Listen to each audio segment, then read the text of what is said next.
Chapter 5:10. These two slaps gave the group of people a fright. Ze opened her mouth. It was the first time she saw how brave her master was. This was Wen Lanfeng, the second expert in the world.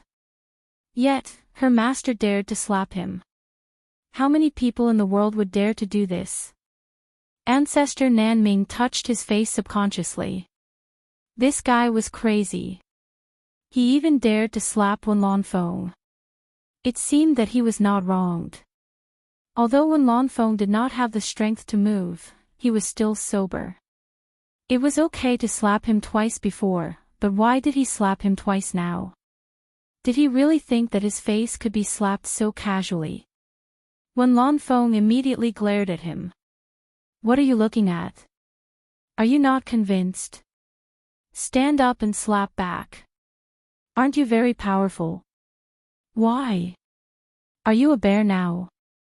Nongzhu sneered at him.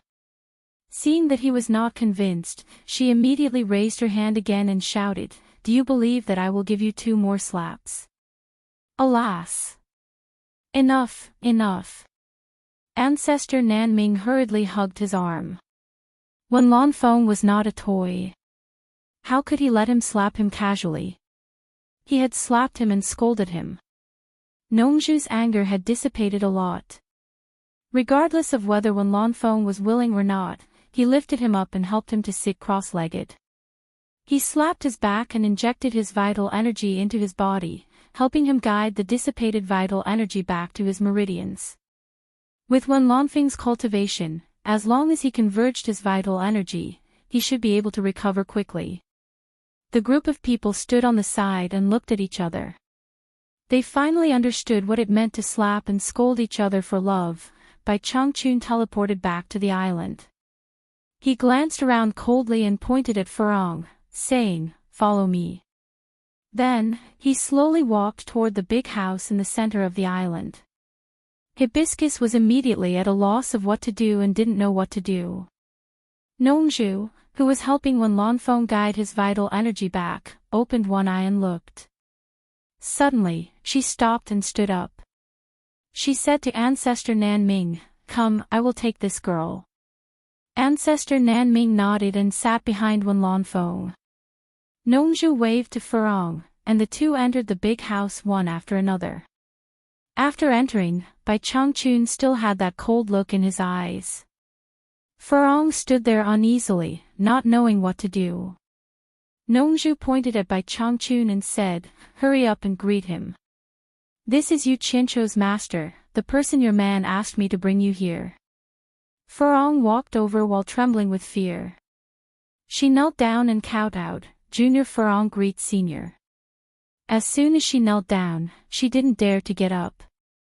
The scene of the battle had been carved into her heart. She hadn't expected Yu Qianzhou's master to be so powerful. Her heart was thumping non-stop, and she was extremely nervous. Even Bai Changchun and Nongzhu could hear her heartbeat. Only when Bai Changchun asked her to get up did she stand up timidly. Seeing her lower her head as if she had done something wrong, Bai Changchun said indifferently, "Raise your head and look at me."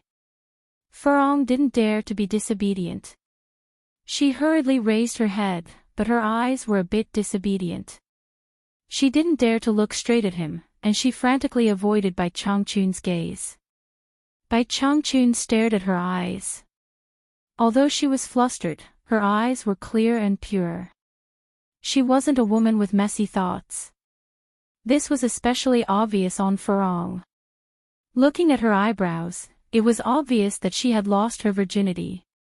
"You're Yu Qianzhou's woman." Bai Changchun's expression and tone had eased a lot. "Yes." Furong didn't allow others to question her. "When did you and Yu Qianzhou meet? Where did you meet? Why are you together?" Bai Changchun kept asking questions. Nongzhu looked at him in a daze, as if she didn't know him. Then she stood aside and pinched her chin, smiling inwardly. This scene was a bit like an ugly daughter-in-law meeting her parents-in-law in the secular world. Hibiscus naturally didn't dare to conceal anything. Apart from some of the things that Yu Qianqiu had told her, everything else was poured out like beans from a bamboo tube. She spilled everything. After that, Bai Changchun let her go out. He coldly looked at Nongzhu and snorted, "Tell me. What does it have to do with Yu Qianqiu to kill Wen Lanfeng or not? If you can't give me a satisfactory reason, Wen Lanfeng is still a dead man. It's useless for you to stop me. You can't do it again and again." Nongzhu's expression twitched. It seemed that if she didn't make up a satisfactory reason, Wen Lanfeng couldn't escape today. She smiled bitterly and said, "Old Bai, why do you do this? The cultivation world is full of deceit. It's not easy to find a few true friends. Although Wen Lanfeng is a little too infatuated, he's still a good friend. Why do you want to kill him?" "This is not the reason I want to hear," Bai Changchun said indifferently. "What a heartless guy." Nongzhu muttered and then said seriously, "I don't want you to kill him. Of course, I'm selfish as a friend, but at the same time, it's also for the good of Yu Qianqiu. Think about it. Yu Qianqiu is in danger when he travels among countries. If Wen Lanfeng helps him when he needs it, he'll be much safer, won't he?" Bai Changchun glanced at her coldly and snorted, "You mean, without Wen Lanfeng's protection, Yu Qianqiu won't be safe?" "Yes, you're powerful. As long as you show up, no one in the world will dare to touch your disciple."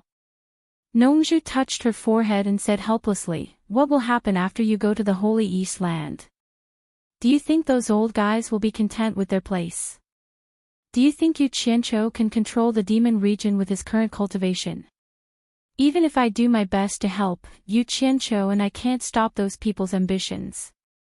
But with Wen Lanfeng, it's different. You've seen his current strength. Except for you, no one in the world is his opponent. If Yu Qianqiu is in trouble, I don't dare to say for others, but I'm confident I can get Wen Lanfeng's help. You know, he's not a bad person." Bai Changchun was silent for a long time. His eyes were flickering. Later, he slowly closed his eyes and said no more. Nongzhu was secretly relieved. She finally convinced this old guy. At the same time, she admired herself for coming up with such a good reason. It seemed that she had been with Yu Qianqiu for too long and learned bad things. In the palace of Daong Kingdom, the winner of the lively martial arts competition was finally decided. As expected, Zhang Ping relied on his powerful skills to defeat all his opponents. No one was a match for him. Because of his extraordinary skills, people suspected that he was a cultivator. However, after the secret appraisal of several consecrators in the palace, he was indeed an ordinary person, not a cultivator. In the end, Zhang Ping did not know whether to laugh or cry as he accepted the crown of first place. Wen Yuan and Wen Bai of Baiwan Kingdom also did not know whether to laugh or cry. Yu Qianqiu had casually thrown out his follower and unexpectedly won the first place. Wen Bai also could not see that Zhang Peng was a cultivator. What made the two depressed was that Zhang Peng was a citizen of Baiwan. If he really became the son-in-law of Daong Kingdom, the fabricated background that he had previously registered would be exposed. They had to find a way to cover up his lie when they returned. On the same day, the Emperor of Daong Kingdom, Zhao Heng, decided to host a banquet to entertain the diligent talents of various countries. At night, the palace of Daong Kingdom was brightly lit. People sang and danced, immersed in a festive atmosphere. The top 20 winners of the competition received the honor of sitting in front of the emperor. Zhang Peng was naturally among them. He could be said to be the most lively one. People constantly came over to toast and congratulate this prospective son-in-law. Zhang Peng's face was constantly twitching. In the eyes of others, they thought that he was overjoyed. The lights were waning, and people were singing and dancing. It was a scene of wealth and honor. Zhang Peng did not know how much wine he had drunk to drown his sorrows. He felt like he wanted to make himself drunk. At this moment, a palace maid suddenly came behind him and whispered in his ear, "The princess has ordered this servant to take young master to the West Palace for a while. Young master, please follow me." Zhang Peng was stunned when he heard this. He looked at the palace maid and thought to himself, could it be that I haven't officially married into the family, and that slut can't help but want to secretly have a rendezvous with me? I want to see what that slut wants to do. He was not afraid. He immediately got up and quietly left the banquet with the palace maid. The emperor, Zhao Heng, glanced at them and immediately recognized that the palace maid was his daughter's maid.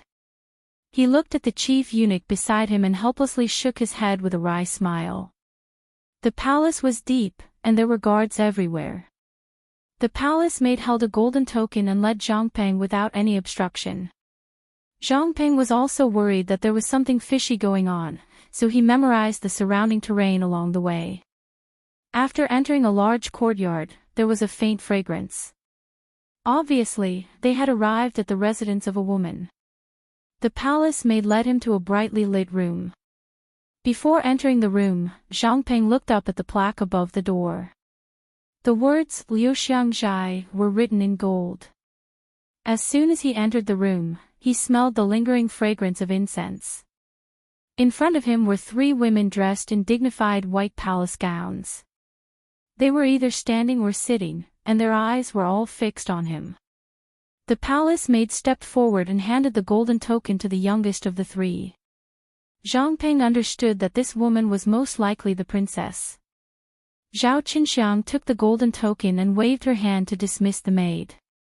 Send word that no matter what they hear, no one is allowed to come in without my permission. Yes.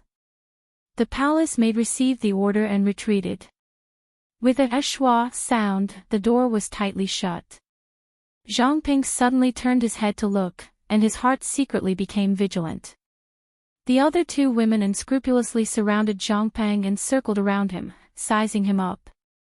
The three people in the room were the three daughters of the Daong Kingdom's emperor, Zhao Heng. After the eldest Zhao Rongxiang saw him, she covered her mouth and smiled at the second Zhao Hanxiang. He is a strong and burly man. Zhao Hanxiang nodded and smiled. Third sister, you got lucky. The third Zhao Qinxiang's face was as cold as ice, and there was not a trace of a smile. She suddenly shouted, Zhangpeng, why don't you kneel and greet this princess? The eldest and second Zhao Qinxiang smacked their lips. Third sister was establishing her might. They could not laugh anymore and quickly retreated. Humph. Zhangpeng coldly snorted and said without moving, I am not a subject of the Daong Kingdom. Why should I kneel to you? You have become my Daong Kingdom's consort. Naturally, you are a subject of the Daong Kingdom. Zhao Qinxiang sternly said. I haven't done it yet, right? Zhangpeng sneered. It is not too late to talk about it after I have done it. How dare you? Zhao Qinxiang shouted. Her figure shot up with a whoosh, rushing towards Zhangpeng. Under her dazzling white palace dress, she kicked out a pair of legs. With a series of kicks, she sent a strong gust of wind straight towards Zhangpeng's head. This skinny woman knew kung fu. Zhangpeng was slightly startled. His figure swayed left and right, and he quickly dodged. Hey! Zhao Qinxiang's consecutive kicks missed. When she leaped over his head, she swung her leg backwards and swept across the back of his head. Every move was ruthless and aimed at his vital parts. Zhangpeng was slightly annoyed. In this palace, it was not good to fight back against a princess, but this woman was going too far. Immediately, he blocked it with his palm and chopped down on her ankle, blocking that leg. Although he did not use much strength, when Zhao Qinxiang landed on the ground, a trace of pain flashed across her face. However, she clenched her teeth and resisted. Then, she bent down and swept her leg. Zhangpeng could not help but laugh. Even if he was not a cultivator, with his martial arts, how could she sweep him down? Thus, he pressed down on his lower body and simply stood there, letting her sweep him. Paw! When the two legs collided, Zhao Qinxiang could not help but let out a weak groan of pain. Zhang Ping originally thought that she would understand how powerful he was by now. Who would have thought that she would pull back her leg, press down, and spring at him again? Her 10 fingers formed into sharp claws, and without the slightest bit of politeness, she clawed wildly as if she wanted to ruin Zhang Peng's face. Although she was not afraid of being injured, she was wearing a mask. Once she clawed at him, she would definitely be exposed. Zhang Peng coldly snorted. This time, he did not hold back. His figure flashed, and with a swing of his palm, he slapped her lower abdomen and directly threw her back onto the soft couch. The speed of the flash was extremely fast, and in the eyes of the two women, it was just a flash of a shadow. The two of them revealed expressions of surprise. This Zhang Peng was very powerful. No wonder he could win first place in the martial arts competition. Zhang Peng, how dare you attack the princess?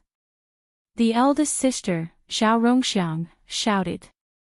Zhang Peng ignored her and stared at Zhao Qinxiang, asking, Princess, I don't know how I have offended you, but you want to kill me? Zhao Qinxiang covered her lower abdomen with her hand, gritted her teeth, and said, I'll let you know what it means to be obedient. I'll let you know the consequences of not listening to this princess.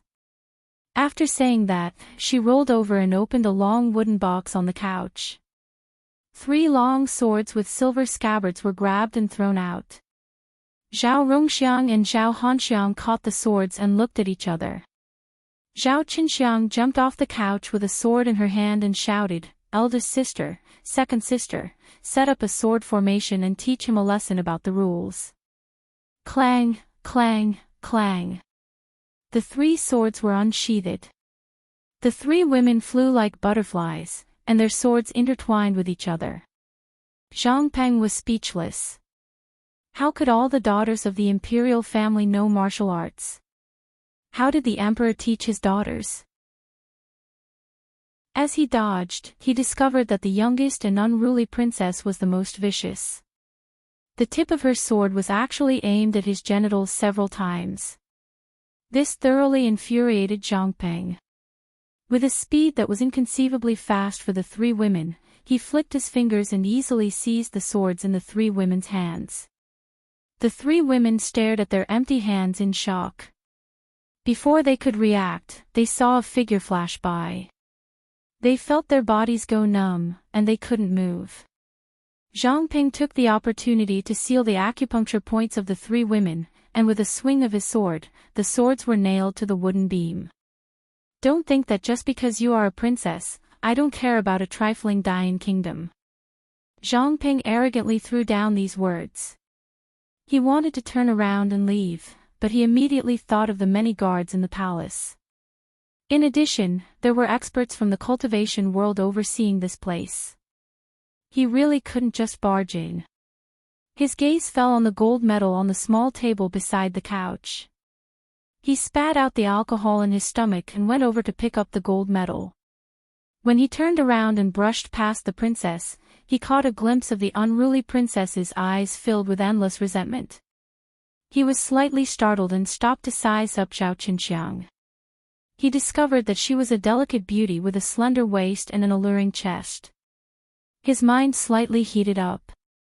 He didn't know if it was because of the alcohol, but he now remembered his master's words to get the princess to bed as soon as possible. Since master has already said so, how can I not follow? Zhang Ping silently thought. As someone who grew up in a war, he paid particular attention to neatness.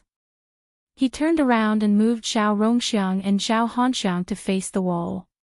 He then picked up Zhao Qinxiang and threw her on the soft couch.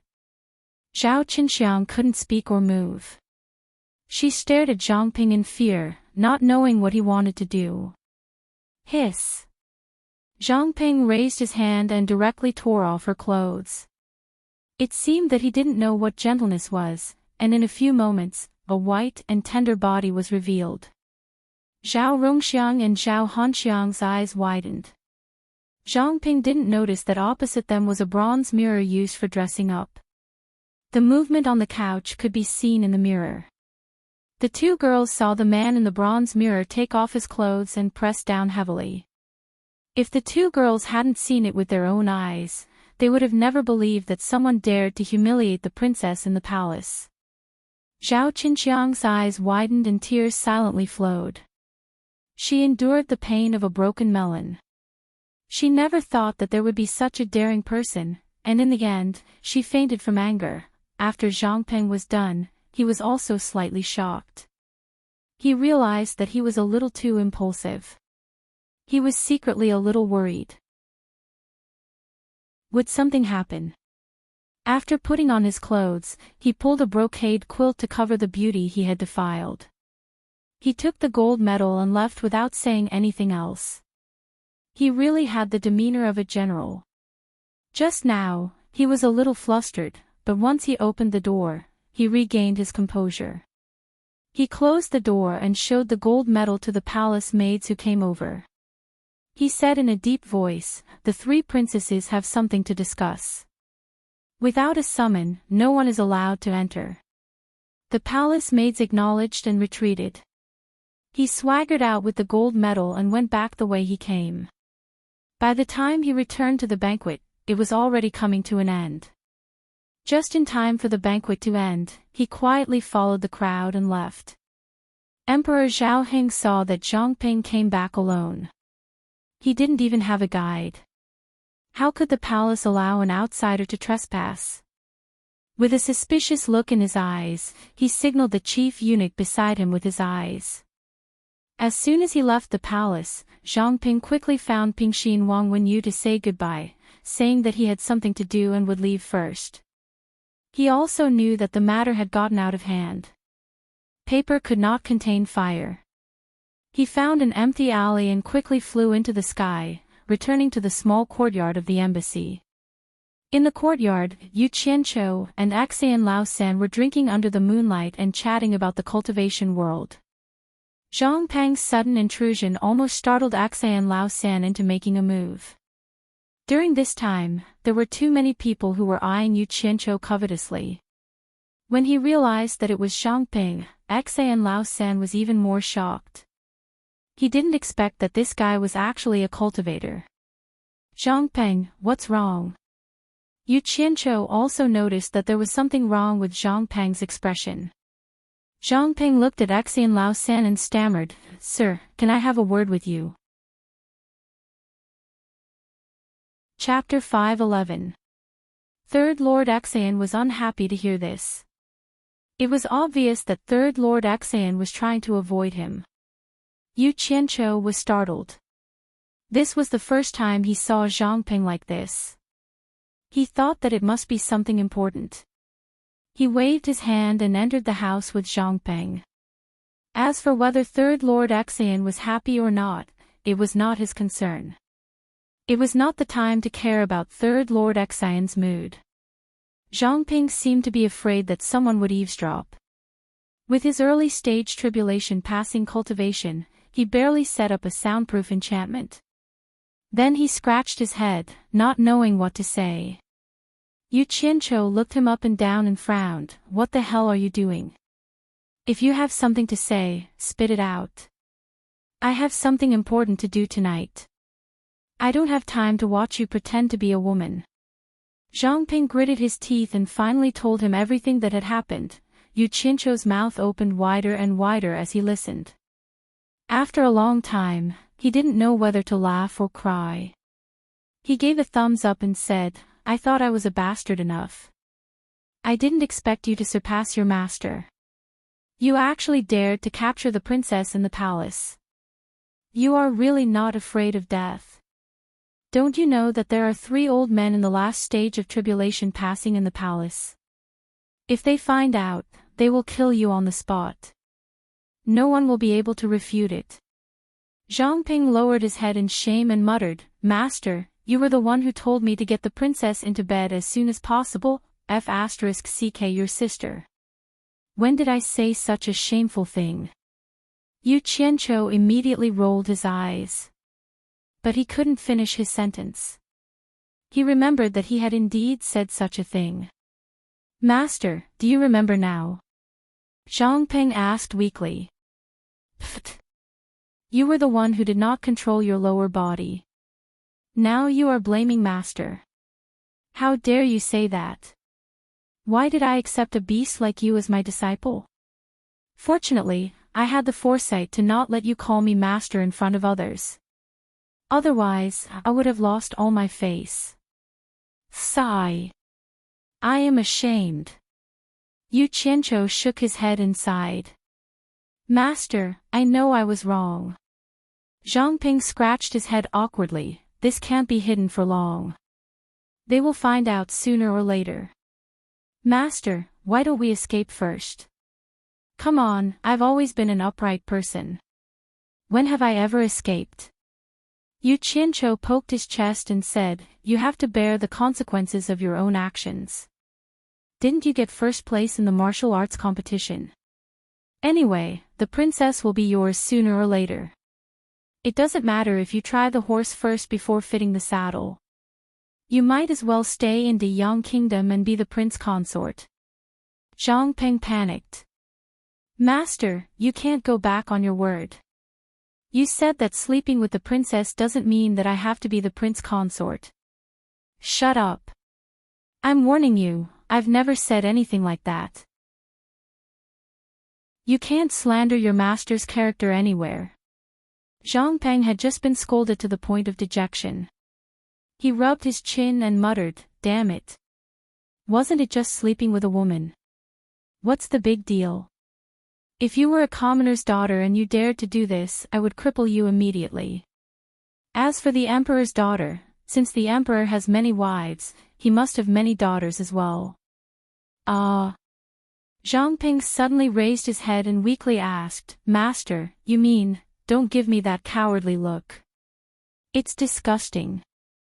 Yu Qianqiu glanced at him and coldly said, so what if she is the emperor's daughter? Do what you have to do. Master is here, what are you afraid of? He then walked out. That's right, that's right. There's nothing in this world that Master can't handle. Zhang Ping suddenly became spirited. The iron tower-like man nodded and bowed. He was just short of massaging Zhang Peng's shoulders and back. He removed the soundproof enchantment and quickly followed.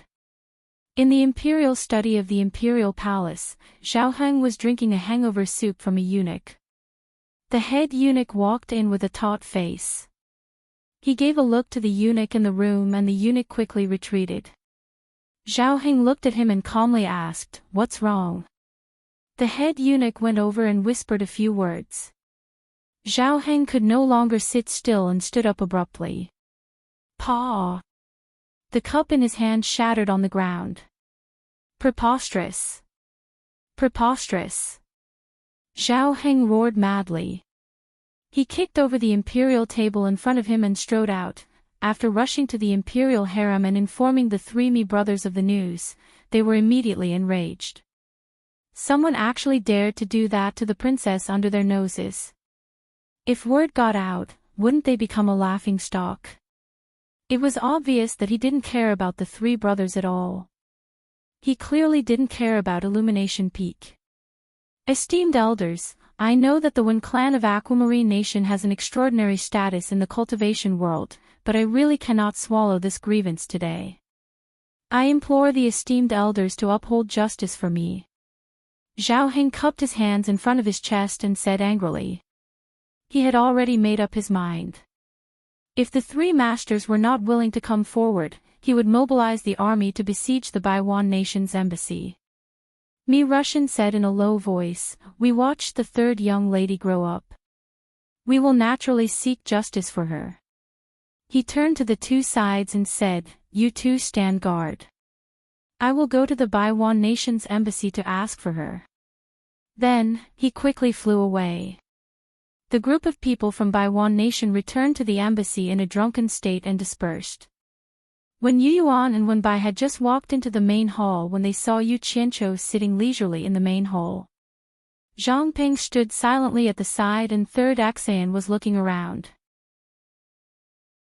Wenbai walked over and cupped his hands and said, "Mister, is there anything?" His tone was very respectful. Ever since he saw Yu Qianzhou's heroism in the battle that day, he could not help but admire him. "Ha! Nothing much," Yu Qianzhou stood up and said with a smile, "we have disturbed you for many days. We are here to bid farewell to the two of you."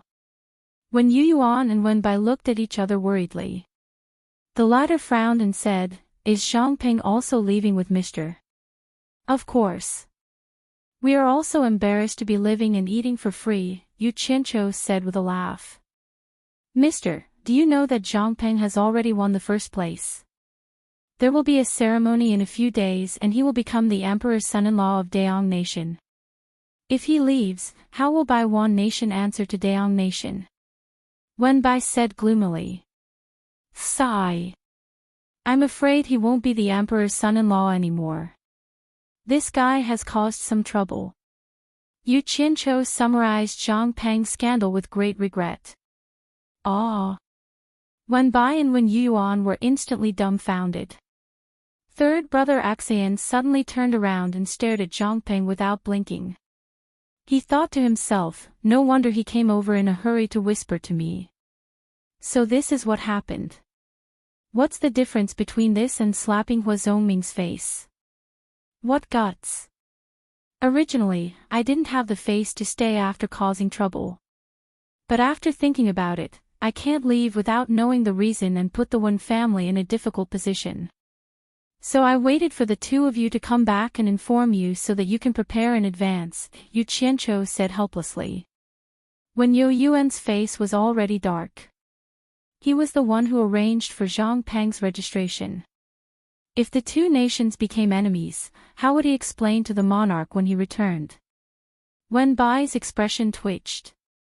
"Prepare in advance. How can we prepare in advance? If Mr. takes Zhangping away, I'm afraid none of us will be able to leave Baiwan Nation. TSK. As the younger generation of the world's second strongest expert, how can he be so afraid of trouble?" Yu Qianzhou shook his head and then asked suspiciously, "Didn't Senior Wen Rui tell you the reason why he is in a hurry to leave?"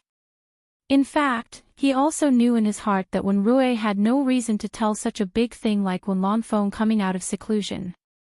"No." Wenbai shook his head. He wanted to ask but dared not. He was not qualified to inquire about matters of the upper echelons, but he showed an inquiring look. "No wonder." Yu Qianzhou said solemnly, "You don't need to be afraid of Dayan Nation looking for trouble because your old ancestor, Wen Lanfeng, has come out of seclusion." "Ah." Wenbai and Wen Yuan were shocked.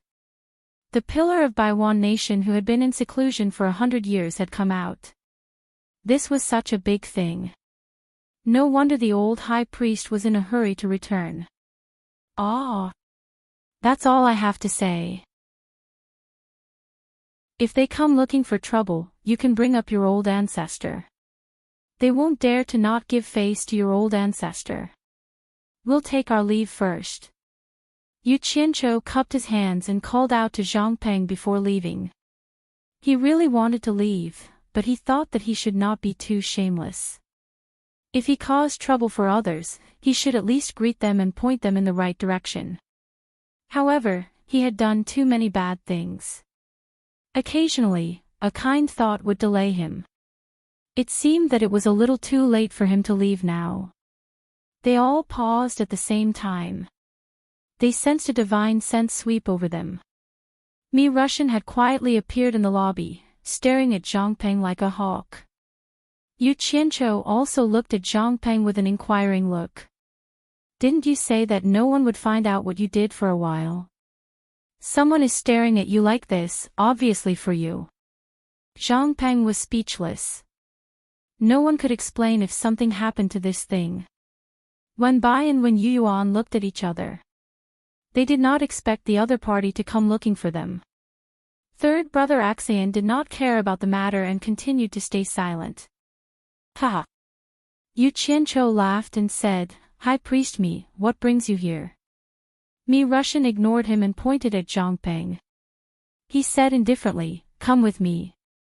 Damn it. I like people who are unreasonable, because I like to be reasonable.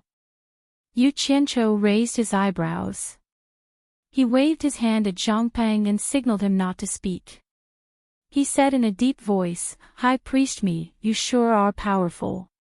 You want people to follow you, but they have to listen to you. Yu Qianqiu, this matter is not up to you to interfere. You are too meddlesome. You should think about how to protect your own life. Daeong City will not let you hide forever," Mi Russian said expressionlessly. "My life is in my hands. I don't need others to worry about it. But you, if you want to take my people away, you have to ask for my permission," Yu Qianqiu said bluntly. The scene of Ong Kwangsung Ching Fu coming to Fu Xian Island to ask for Guan Weiwu suddenly appeared in his mind.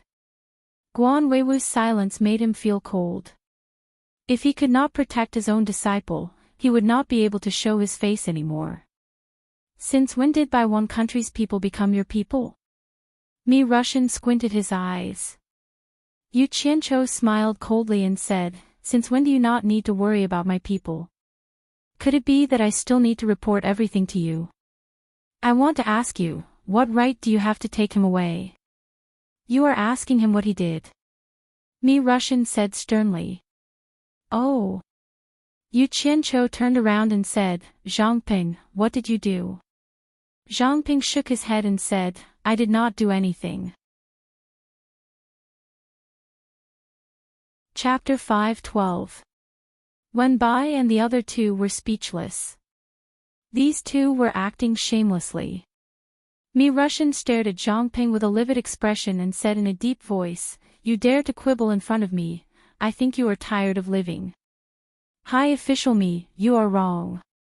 Yu Qianqiu snorted coldly. "It is understandable that he did something bad and did not admit it, but I really do not believe that he did something good and did not admit it. Birds of a feather flock together. You two shameless people, you have no choice but to leave today." Mi Russian narrowed his eyes and stopped arguing with them. He suddenly disappeared in front of everyone. Teleportation. The others were shocked. Yu Qianqiu's eyes flashed with fierceness. He quickly turned around and locked onto Zhangpeng's surroundings. Zhangpeng also knew the situation was bad. His shoulders shook and his protective energy surged out. As expected, Mi Russian appeared in front of him in an instant and slapped with his palm, trying to forcefully shatter the other's protective energy. "How dare you!" Yu Qianqiu attacked with his palm almost at the same time and shouted, absorbing Star's great skill. Zhangpeng's cultivation was much lower than Mi Russian's. He tried to dodge but failed. Bang! His protective aura was instantly shattered.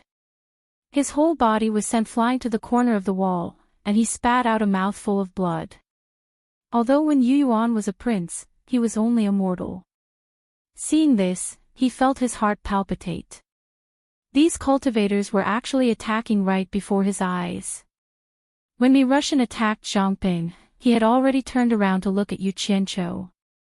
Seeing that the latter wanted to fight him in cultivation, he sneered. After knocking down one of them with a single palm strike, Yishuan quickly countered with a palm strike towards Yu Qianqiu. However, the moment he attacked again, Mi Russian suddenly shuddered. He felt like something was rapidly flowing out of his body and his body was rapidly stiffening. Especially when the meridians in his body were rapidly contracting.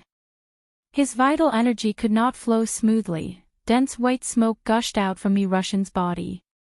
Yu Qianqiu's palm was like a tube that attracted the wind. He followed Yu Qianqiu's advice and sucked the dense white smoke into his palm. Mi Russian's entire body shrunk rapidly, revealing an outline that was even drier than a mummy. His appearance was extremely horrifying. Third brother Xan, Wen Bai, and Wen Yuan were all dumbfounded. Crack. Mi Russian's palm was still moving, but the crowd saw a withered arm fly out from his sleeve. Yu Qianqiu tilted his body slightly and watched as the arm brushed past him and smashed into pieces outside the hall. He turned around to look at the skinny skeleton in front of him and sneered, "You're really willing to sacrifice yourself to throw your arm out to hit someone." This joke was really cold. Seeing me Russian like this, Third Axan and the others could not help but shiver. They felt like they were in a dream as they stood there, recalling everything that had just happened. Me Russian was already unrecognizable. His dried skin shrunk and his bones tightened. His appearance was extremely horrifying, but he still stood firm. From the contours of his face, one could faintly sense the fear he had before his death. Yu Qianqiu glanced at Zhang Ping, who was slowly getting up from the corner of the wall while wiping the blood from the corner of his mouth. A hint of fierceness flashed through his eyes. He walked to the mummy and said face to face, "High Priest Me, you could have attacked anyone, but you had to attack my people. I will not give Hua Zhongming any face. Please don't take offense and punish him lightly." He took out the storage pouch on the corpse's waist and with a wave of his hand, a burst of green flames incinerated the corpse into ashes. Me Russian disappeared just like that. Xan Lao San and Wenbai looked at each other in dismay. Now they finally understood how Chu Dingfang died that day. The 4 words, "Absorbing Star's great technique," were deeply imprinted in their minds. What a terrifying technique. Yu Qianqiu looked as if nothing had happened. But in fact, he was secretly happy that he had once again proven the power of the water art. But he also understood that Me Russian died because he was caught off guard. Plus, he was standing close to Me Russian, which allowed him to maximize the absorption power of the water art. Otherwise, it would not have been so easy to kill Me Russian. Seeing that Zhang Peng was fine, Yu Qianqiu cupped his hands at the others and said, "Goodbye." "Yu Qianqiu, where are you going?" "I will go too." Third Axian flashed over. Yu Qianqiu pointed at Zhang Peng and said, "He is seriously injured. I need to take him for treatment. Don't come and join the fun." "Are you seriously injured?" Third Axian looked at Zhang Peng suspiciously. He did not seem to be injured. He then asked, "What about your promise to go to Lingfang Valley with me?" "Don't worry. I am a man of my word. I will definitely do what I promised." Yu Qianqiu confidently patted his chest. He thought to himself, "I have to go just to see what the most beautiful woman in the world looks like." He casually took out a jade archive and wrote something in it. He threw it to Third Axian. Third Axian looked at it and put it away. He nodded and said, "I understand." Yu Qianqiu was about to turn and leave when he saw Wenbai and Wen Yuan looking at the pile of ashes on the ground with a worried expression. He knew what they were worried about. He smiled and said, "I will bear the consequences of my own actions. Since I have already taken action, you can push all the blame on me. If they come to ask for Zhang Ping, tell them that I am the one who took Zhang Ping away and killed Me Russian. Let them come to me. Goodbye." Then, he left with Zhang Ping. The others looked at each other speechlessly. After a while, Third Axian also took his leave. Wenbai hurriedly went to a remote wing of the embassy. Before Wen Rui arrived, he had spent a lot of effort and spirit stones to set up a communication formation in the wing to make it easier for him to contact his family. Wenbai could use this formation to inform his family of what had happened here. On the peak of a mountain in Utopia, Yu Qianqiu suddenly appeared with Zhang Ping in tow. Zhang Ping looked around. He was puzzled. Why did Master bring him here instead of returning to the military camp or Misty Palace? "Kneel!" Yu Qianqiu suddenly shouted. Zhang Ping was shocked. He saw his master glaring at him under the moonlight. He hurriedly knelt down as instructed. Yu Qianqiu stared at him and said in a deep voice, "Zhang Ping, I am warning you again. Today's incident happened in the imperial family. But I want you to remember one thing. Don't think that you can do whatever you want just because you're a cultivator. I, your master, dare to do anything except harm the common people. If I ever find out that the thing between your legs has harmed the common people, I have 1,000 ways to make you wish you were dead. Do you understand? Zhang Peng's heart skipped a beat. Your disciple understands. Chief Instructor Guan is currently studying and arranging a battle plan. If your injuries are not too serious, return to the team and prepare to be deployed, Yu Qianqiu said calmly. A simple warning was enough. Whether he listened or not was his business. If he listened, then so be it. If he didn't, then he wouldn't be lenient. Yes. Zhang Peng's eyes lit up. He liked this idea. He immediately flew towards the military camp. Under the moonlight, Yu Qianqiu took out a jade archive. He inserted his divine sense into it and carefully examined it again. It was a complete map of Daong Kingdom. Within Huazhongming's territory, there were a total of 17 spirit stone mines, all of which had high yields. According to the records in the Jade Archive, these spirit stone mines had to hand over their spirit stones at a fixed time every month. The scouting team that Yu Qianqiu had sent out did not disappoint him.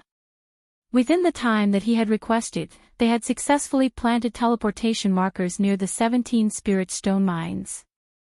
If nothing changed, the day of handing over the spirit stones to Illumination Peak would be a few days later. If he were to rob them at this time, he would gain something. Actually, these spirit stone mines only produced a few 100,000 high-grade spirit stones per month. The 17 spirit stone mines only produced a few million spirit stones in total. This small amount of spirit stones was no longer enough for him to make a big fuss. If he really wanted to get his hands on spirit stones, it would be more worth it to just rob the spirit stones that they had accumulated for hundreds or even thousands of years. But this time, he didn't just want to rob them. His main goal was to cause destruction. His goal was to take revenge on Huazhongming. Because of this guy, the contents of the Jade Archive had been made public, messing up all his plans. Moreover, Huazhongming had set himself against him. If he didn't take revenge, it would be difficult to quell the hatred in his heart. The reason why he hadn't left Daong City for the past few days was to wait for news from the scouting team. Moreover, there was another benefit to doing this.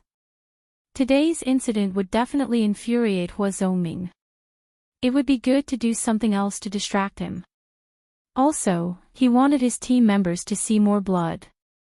After a while, Yu Qianqiu disappeared from Utopia and began to personally investigate every spirit stone mine. A thick fog suddenly appeared in the wilderness of a spirit stone mine.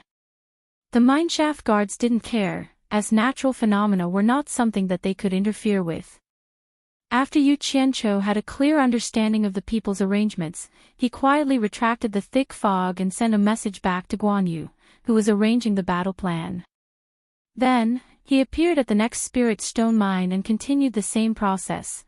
Once the situation of the 17 mines was clear, the 17 teams in Utopia were ready to set off. After Yu Qianqiu returned, he brazenly gave the order to kill, rob, and destroy everything. Then, he sent the 17 teams to the various mines. The 17 bloody massacres began. As expected, none of the team members were spared. They even flipped through every corner, killing and robbing everything.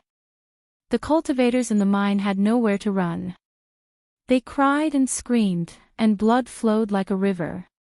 Before they retreated, these team members rushed into the mine with a large number of astral-breaching talismans. Starting from the innermost passageway, he blew them up one by one until all the passageways in the spirit stone mine collapsed. Every residential area in the mine was also blasted to the ground. After sending the last team back to Utopia, Yu Qianqiu stood on a hill under the light of dawn. He looked at the crippled spirit stone mine below and sneered to himself, "Huazhongming, don't you like to play? I'll play with you until I'm injured."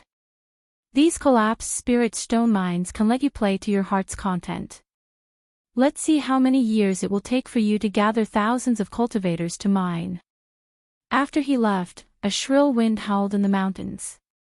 It was as if the souls of the cultivators lying quietly in a pool of blood were lingering, wailing about something. In the mess, a black triangular flag fluttered in the wind. The word hero bloomed in the blood. Chapter 5:13. In Utopia's military camp, Guan Yu looked solemnly at Yu Qianqiu, who was sitting across the table with his legs crossed. He had personally led a group of people to loot a spirit stone mine. When he saw the people he had personally trained massacring, he could not describe what he was feeling. He thought about how the people in the 17 spirit stone mines had all been killed. That was a few thousand people. He was shocked. He could not understand what Yu Qianqiu was trying to do. Why did he have to kill so many people? Unable to bear it, he ordered the few leaders to let the miners with low cultivation levels live. However, to his surprise, the few leaders did not carry out his orders firmly for the first time. One of them asked, "Chief Instructor, the order we received from the leader was to kill, rob, and destroy all of them. Did the leader change his orders?" He paused for a moment before saying, "No. These miners with low cultivation levels won't pose any danger even if they stay. Why is there a need to kill them all?" The few leaders looked at each other and said in unison, "It's our duty to obey the leader's orders. Chief Instructor, please take back your orders and carry out the leader's orders." Guan Yu was speechless. He waved his hand and gestured for them to continue. Only now did he understand why Yu Qianqiu would place so much importance on the brainwashing education. He kept instilling in all his team members the necessity and benefits of being loyal to the leader, as well as painting a beautiful future for all his team members. After this test, he understood that although he had the right to train this army, the real commanding authority had always been in Yu Qianqiu's hands. This army would only listen to Yu Qianqiu's commands. Any orders that went against Yu Qianqiu's will could not be carried out in this army. "Why did you kill so many people?" Guan Yu asked. Yu Qianqiu closed his eyes and lay on the chair. He placed his feet on the table and swung them gently.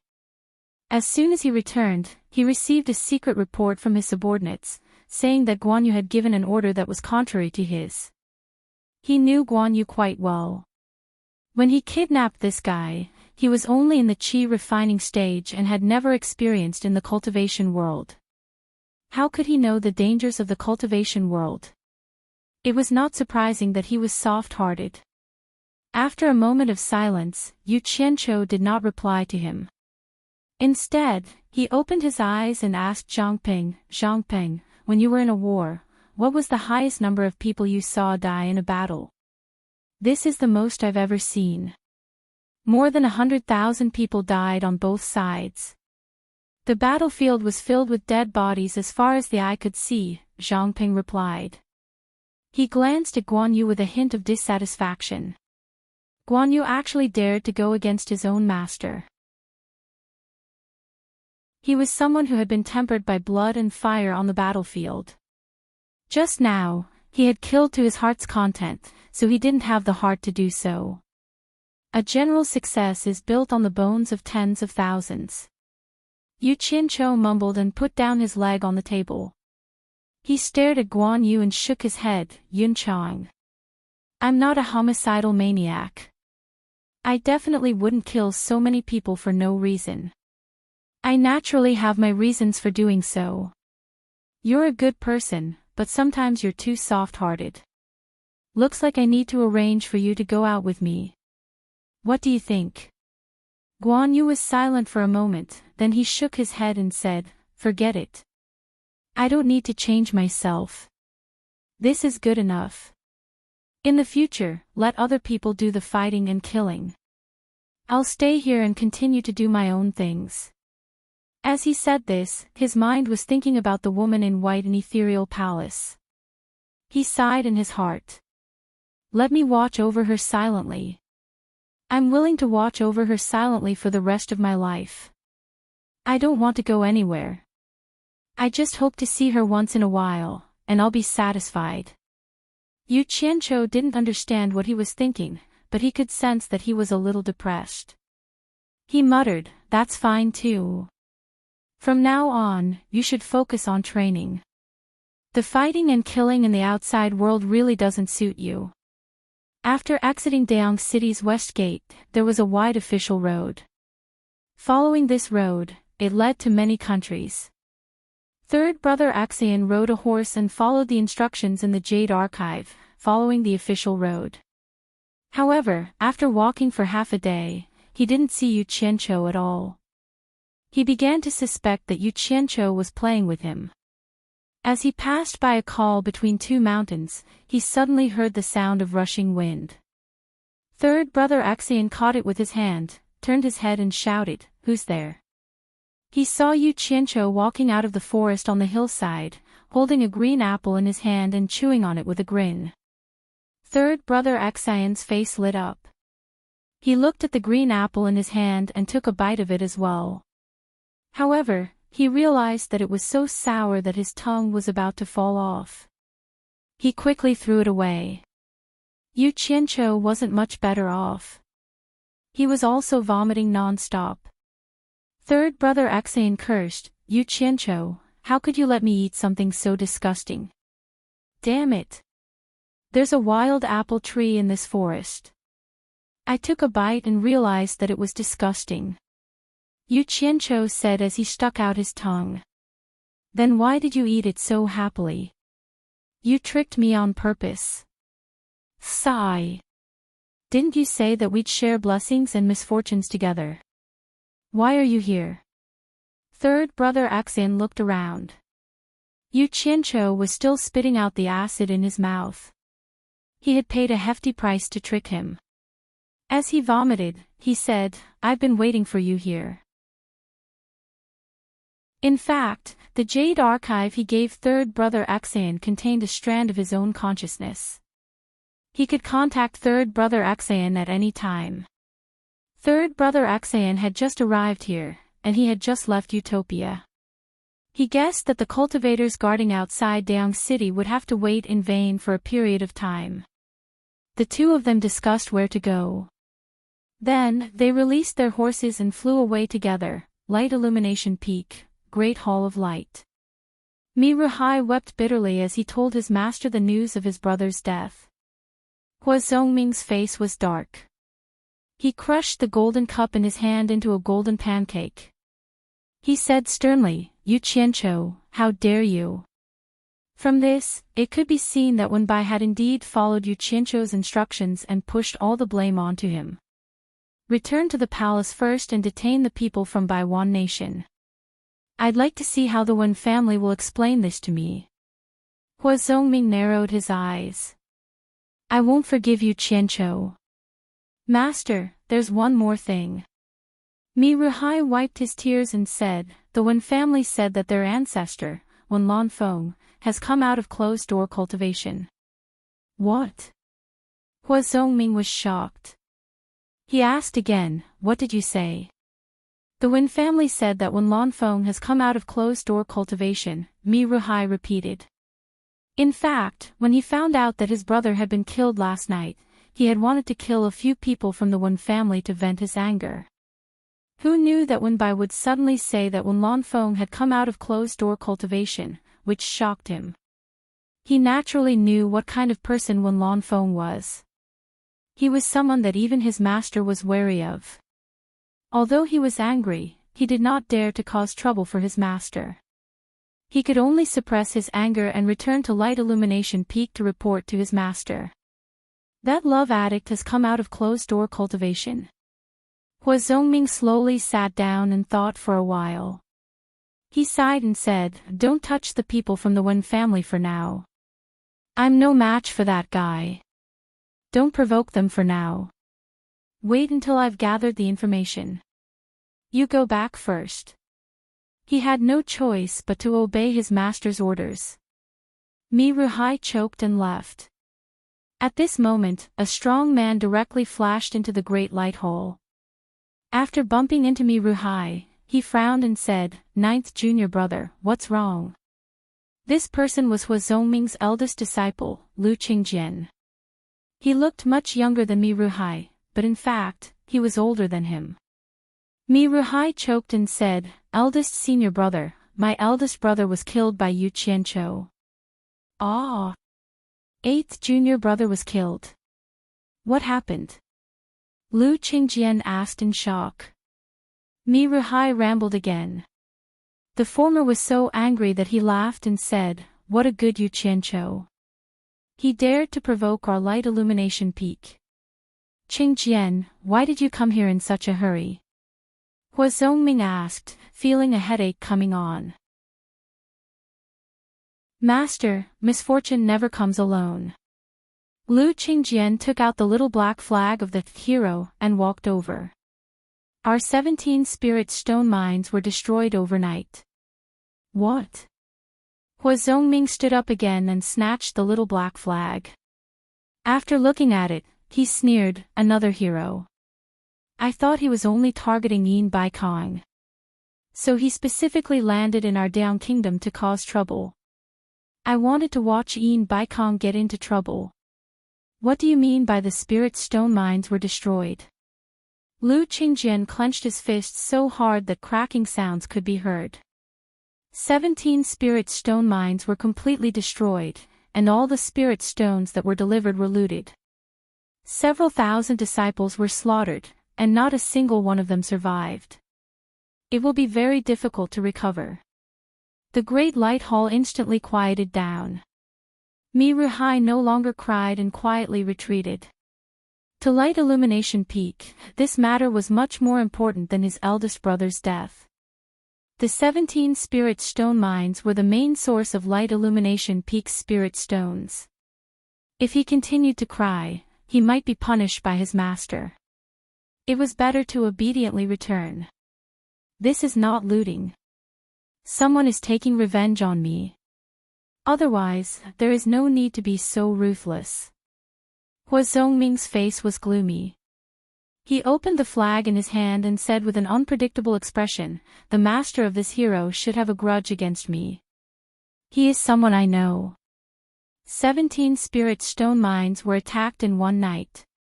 Hee. This was premeditated a long time ago. Master, 8th Junior was killed on the same day as the attack on the spirit stone mines. "Do you think this matter is related to Yu Qianqiu?" Lu Qingjian asked suspiciously. "It shouldn't be." Hua Zhongming shook his head, "This is not something that one person can do. It is impossible for us to not know that Yu Qianqiu brought so many people from Huaxia.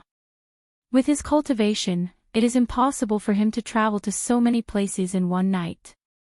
As he said this, his face suddenly turned sinister. "Investigate. Use all the people that can be used. Don't worry about other things. Investigate this matter first. I want to see who is behind this." Lu Qingjian immediately went to make arrangements.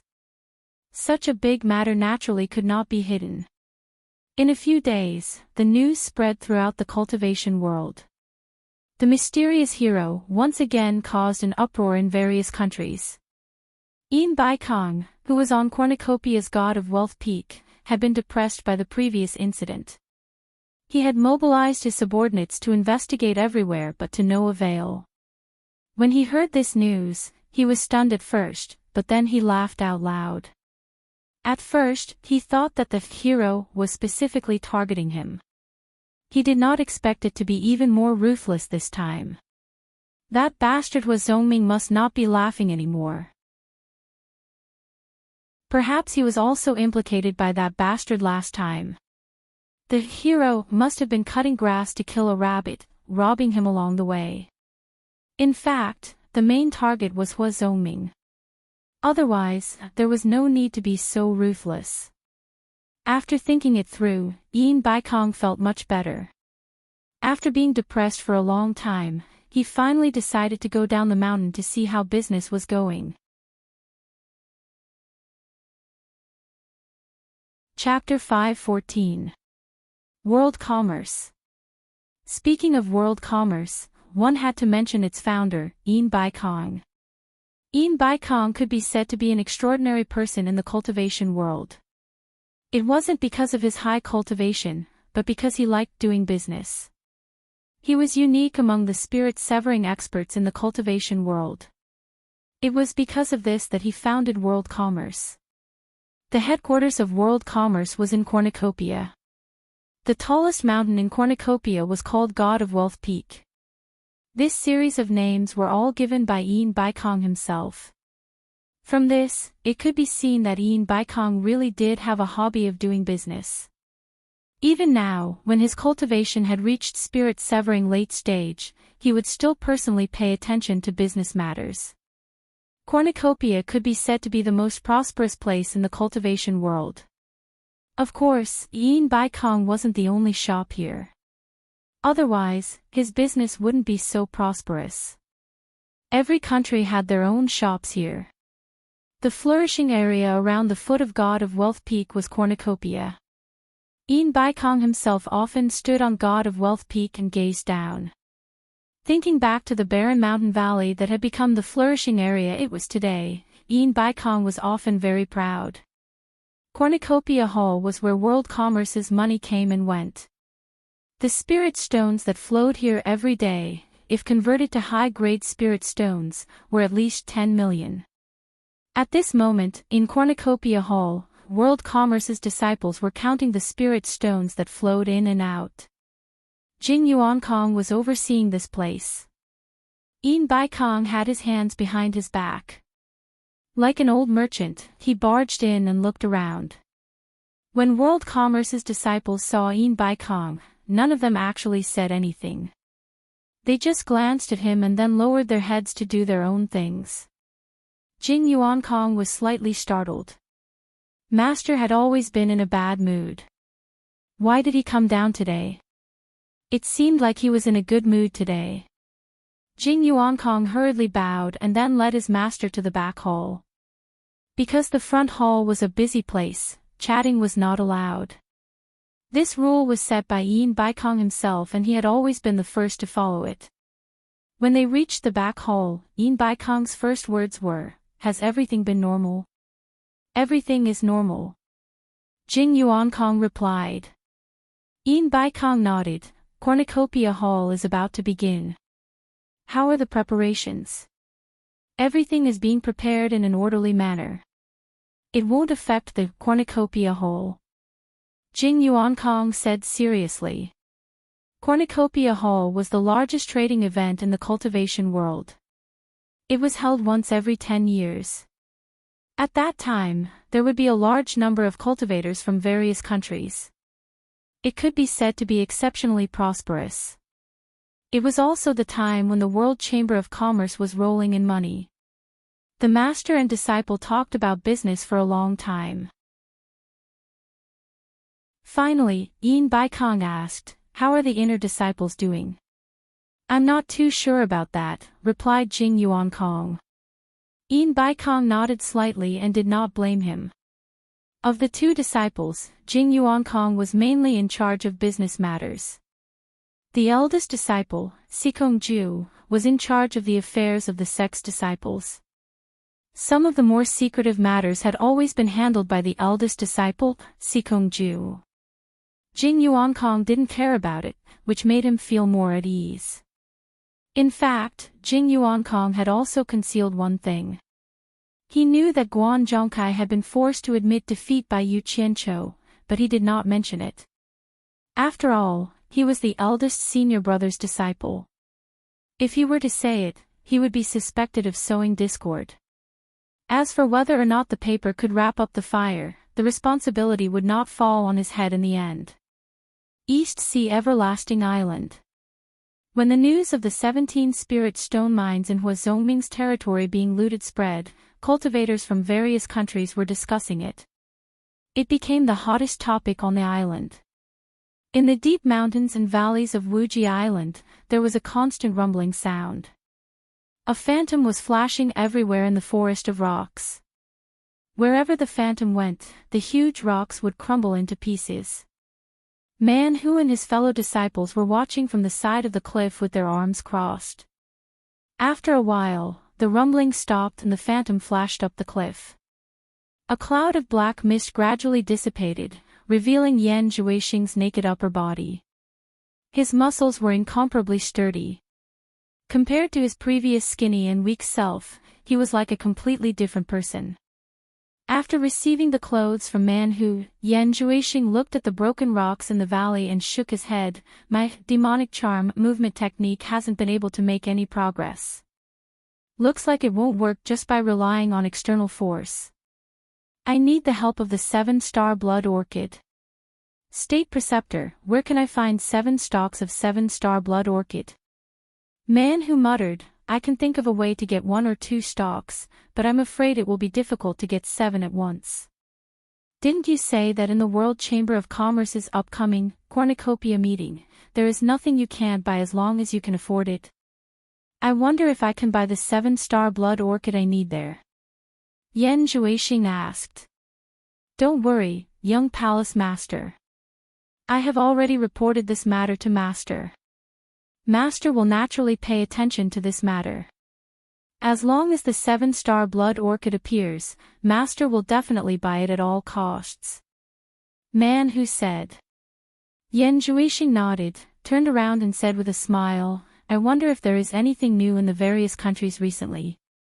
Man Hu and his fellow disciples looked at each other and found that this young palace master was becoming more and more concerned about the various countries. He would often ask questions. They didn't know what he was thinking, but he definitely wouldn't ask for no reason. They were afraid that there was an inside story that others didn't know. Something new happened yesterday. The 17 spirit stone mines in the Daong Kingdom were looted overnight. After that, all the spirit stone mines were destroyed. Man Hu said with a smile. Oh. Yan Zhuixing's eyes flickered for a while and said with a faint smile, could it be that Hero did it again? Ah. Old Seven said strangely, young palace master, how do you know that it was done by Hero? Hee. Seems like I guessed correctly. Yan Zhuixing looked back and thought that it wasn't the first time Yu Qianqiu did something like this.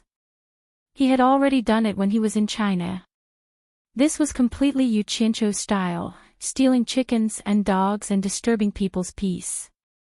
Old Seven nodded repeatedly and said, young palace master guessed correctly. It was done by that Hero. Damn it. I don't know who actually has the ability to rob 17 spirit stone mines in one night. Even Hua Zhongming couldn't do anything to him.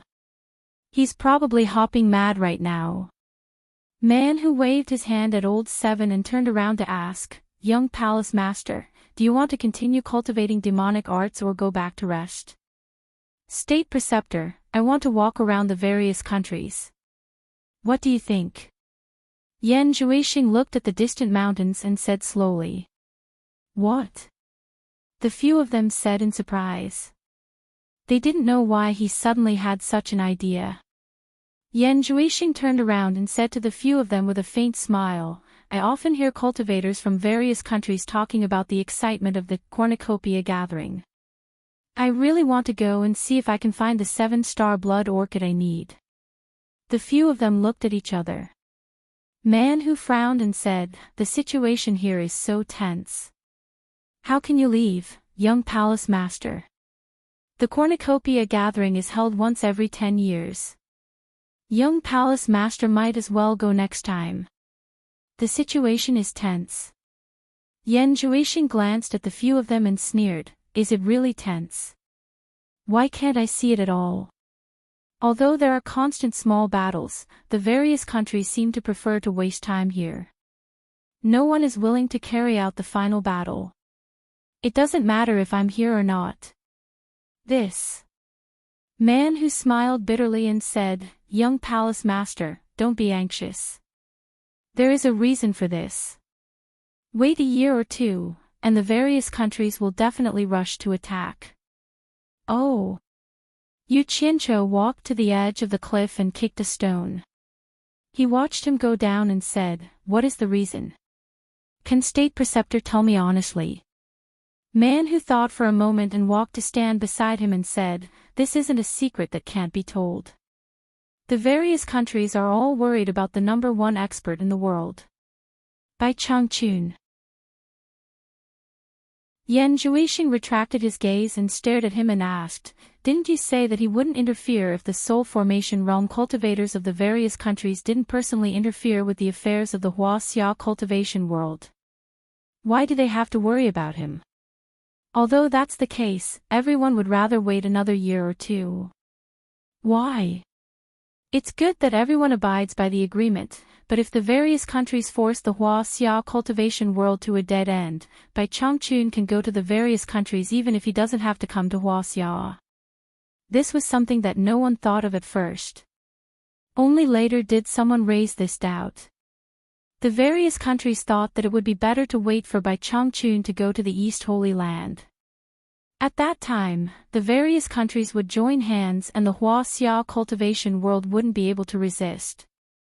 Man Hu explained. Yan Zhuixing sneered and didn't say anything. What did the various countries have to worry about? In the end, it was all because the soul formation realm cultivators were afraid that Bai Changchun would find trouble with them. Therefore, they would rather hide like a tortoise. Thinking about it, it was funny. There were so many soul formation realm experts, but they were actually scared by one person. He really didn't know what to say. As for why the Huaxia cultivation world didn't gather all their forces to take the opportunity to eliminate the forces of Limitless Island, it was probably because of their old habits. Everyone was dragging each other's back. "If you don't take out your capital, why should I take out my capital?" Yan Zhuixing was born and raised here. He was very clear about the old habits of the Huaxia cultivation world. He didn't know what to say. "Since I have to wait another year or two, I might as well go to the various countries. This matter is decided." Yan Zhuixing didn't know if he was saying this to them or to himself. Man Hu said helplessly, "Since young palace master has decided to go, I will go and arrange it." The news of Yu Qianqiu leaving Deyang City had been spread by some people. All the cultivators were looking for him everywhere. Before the cornucopia meeting, the biggest event in the cultivation world, killing Yu Qianqiu was the most important thing for the cultivators of various countries. The 2 treasured sabers on him were something everyone wanted. Whoever found Yu Qianqiu first would have the chance to get the 2 treasured sabers first.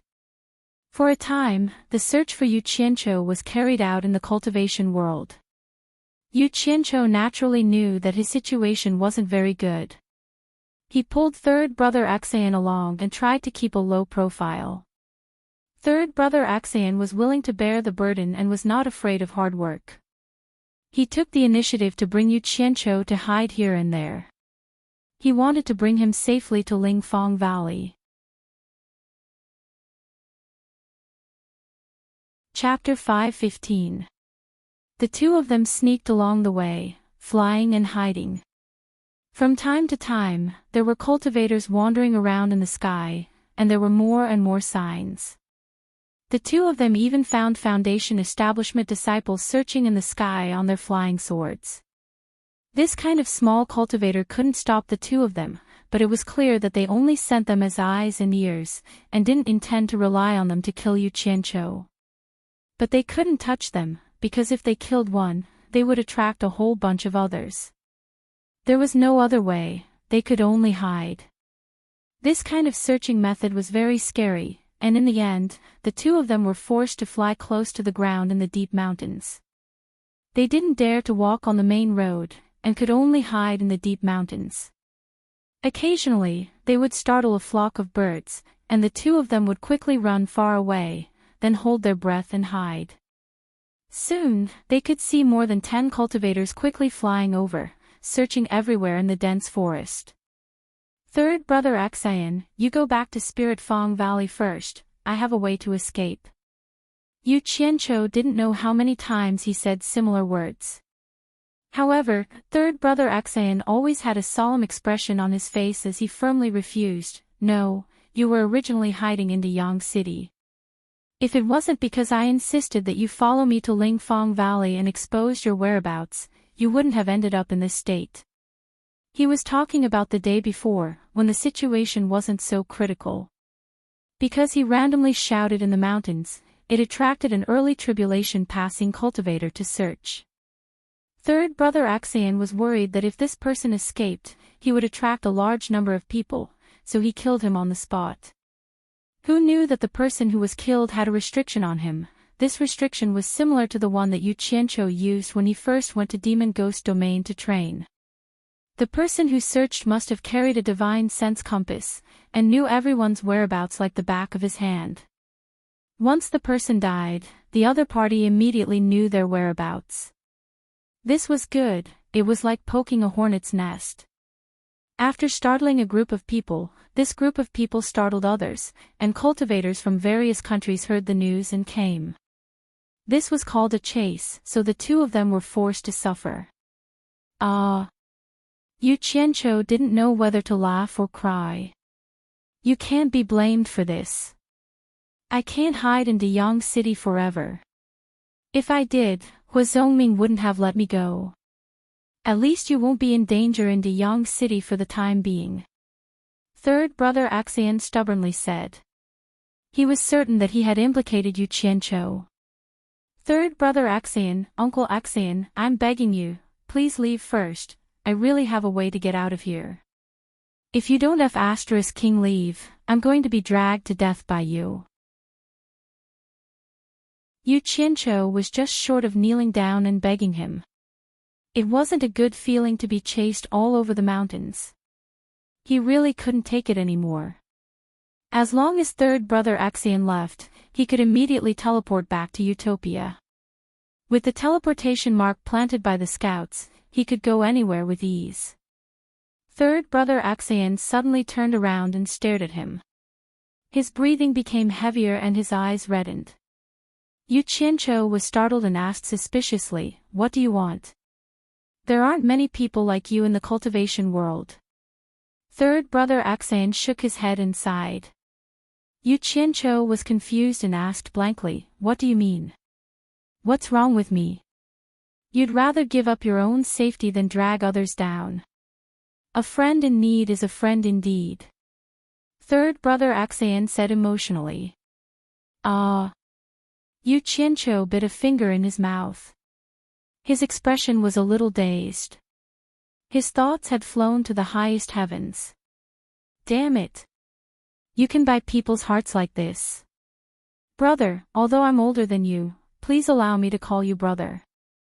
Third brother Axion patted his chest and said, "Today, third brother Axion, will say this. As long as you can escape from this, if you encounter any trouble in the future, just mention the names of the 9 brothers of the Axion family. We're all brothers. As long as there's anything we can do, we'll go through fire and water for you." Really? Yu Qianqiu's eyes lit up. Your 9th brother is a soul-forming expert. He'll go through fire and water for me. Don't worry, we 9 brothers are of one mind. We admire people like you the most. Third brother Axion sighed again. There aren't many people like you in the cultivation world. The two of them were actually squatting on the branches of a big tree. Yu Qianqiu was like an ape, one hand holding onto the branch above his head. Sunlight shone through the gaps between the leaves on his face. He plucked a leaf and spat it out, then plucked another one and spat it out. He didn't know what to say. After a long silence, Yu Qianqiu shook his head and sighed, "Sigh. Being unruly is just my appearance. I didn't expect you to see through my true nature today. I'm ashamed." Just then, a few whizzing sounds flew over their heads. The two of them immediately held their breath. From the sounds, they seemed to be at least in the middle stage of tribulation passing. Yu Qianqiu immediately turned hostile. He lowered his voice and shouted, "Third brother Axion, get the hell out of here. We'll talk about your nonsense after we escape back to Lingfang Valley." Yu Qianqiu. Scold me all you want. I understand your feelings. Third brother Axion looked at him affectionately and said, "I'll be fine if I go out." "But where can you go?" "You can't go anywhere. The entire cultivation world is looking for you. They're searching everywhere. At least if I'm here, I'll have a helper, right? Yu Qianqiu was startled. Third brother Xian's words reminded him of something. Even if he could teleport out, there were people searching everywhere. He was afraid that once he showed himself, he would be chased by a large group of people. It would be troublesome. We'll share blessings and misfortunes together. Third brother Xian pointed to the front and said with a determined look, let's go out together. Yu Qianqiu looked in the direction he was pointing. He frowned and said, after 2 more mountains, we'll be in the Jinshan country, right? Yes. Pu Taidong's territory. Xian Laosan nodded with a thoughtful look on his face. The landscape of the Jinshan country gave them a headache just thinking about it. Third brother Xian had been here more than once. Naturally, he knew about it. Yu Qianqiu had read about it from a jade archive. There were almost no forests in the entire Jinshan country. There were only deserts and exposed rocky areas everywhere. Although the entire country seemed a little desolate, the most distinctive feature was the abundance of various mineral resources. In Yu Qianqiu's understanding, it was rich in all kinds of metals. The people in the country made a living by mining. All kinds of rare metals were highly sought after by the cultivation world. This was also where Pu Taidong's biggest source of income came from. But because there were no forests to hide, the terrain was too exposed. As soon as the two left the Daong country's territory, they would immediately be exposed to the eyes of the public. When that happened, it would be difficult to hide. This is troublesome. Third brother Xian frowned deeply. After we get out, run southwest. Yu Qianqiu said with a stern look on his face. Ah. Third brother Xian said in surprise, you mean to go to the misty forest? Yes. Yu Qianqiu nodded and said, let's go to the misty forest. Third brother Xian waved his hand and said, no, no. You came from the cultivation world of China. You might not know how powerful the misty forest is. The Eastern Holy Land, the Demon Domain, and the Misty Forest are the 3 forbidden areas of the cultivation world. Ordinary people can't go there. The Eastern Holy Land is mysterious and unpredictable. There is no return. There are countless demon ghosts in the Demon Domain, and the world's #1 expert oversees it. The Misty Forest is shrouded in 7-colored poisonous fog all year round. No one knows how deep it is. Even demigod experts are afraid to enter. At most, they can only enter by relying on their powerful cultivation. Yu Qianqiu had seen what he said in the jade archive left behind by Lu Wanwan. On the topographic map of the Jinshan country, this place was marked with a blank space. It only stated, the Misty Forest, a forgotten corner. Shrouded in 7-colored poisonous fog all year round. Not worth paying attention to. Is there anything else besides the poisonous fog? Yu Qianqiu asked. I don't know. Third brother Xian recalled and said, my master did enter the misty forest, but he only went to the surrounding area to pick some poisonous plants to refine pills. However, my master said that he heard the roar of some wild beast, but he couldn't be sure. It might have been the wind. Because the 7-colored fog is too poisonous, it's hard to imagine what kind of venomous insect could survive in there.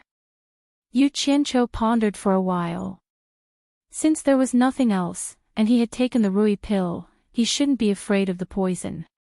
Even if there was something strange, he could escape in time. A green flying sword flew out. Yu Qianqiu jumped down from the tree and landed on the flying sword. He said with a cold expression, Third brother Xian, it's time for us to part. Return to Lingfang Valley first. I'll find you when the time comes. No, we agreed to share fortune and misfortune together. How can I leave you alone?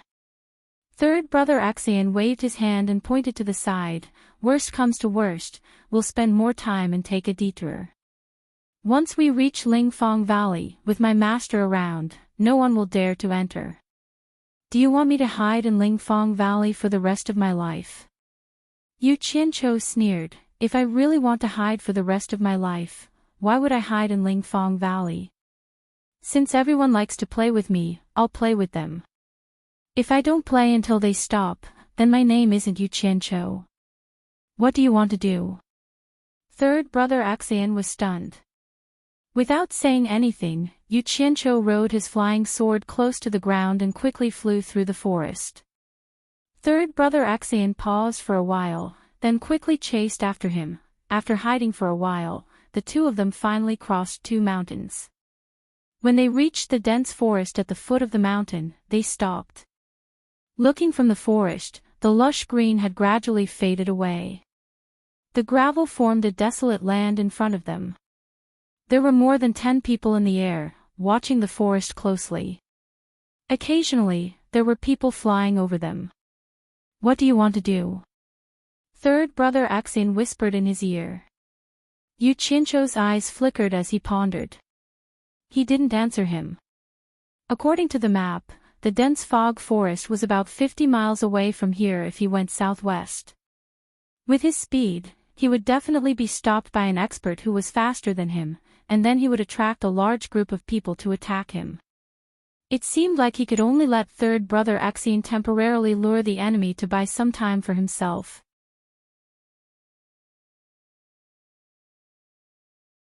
Chapter 5:16.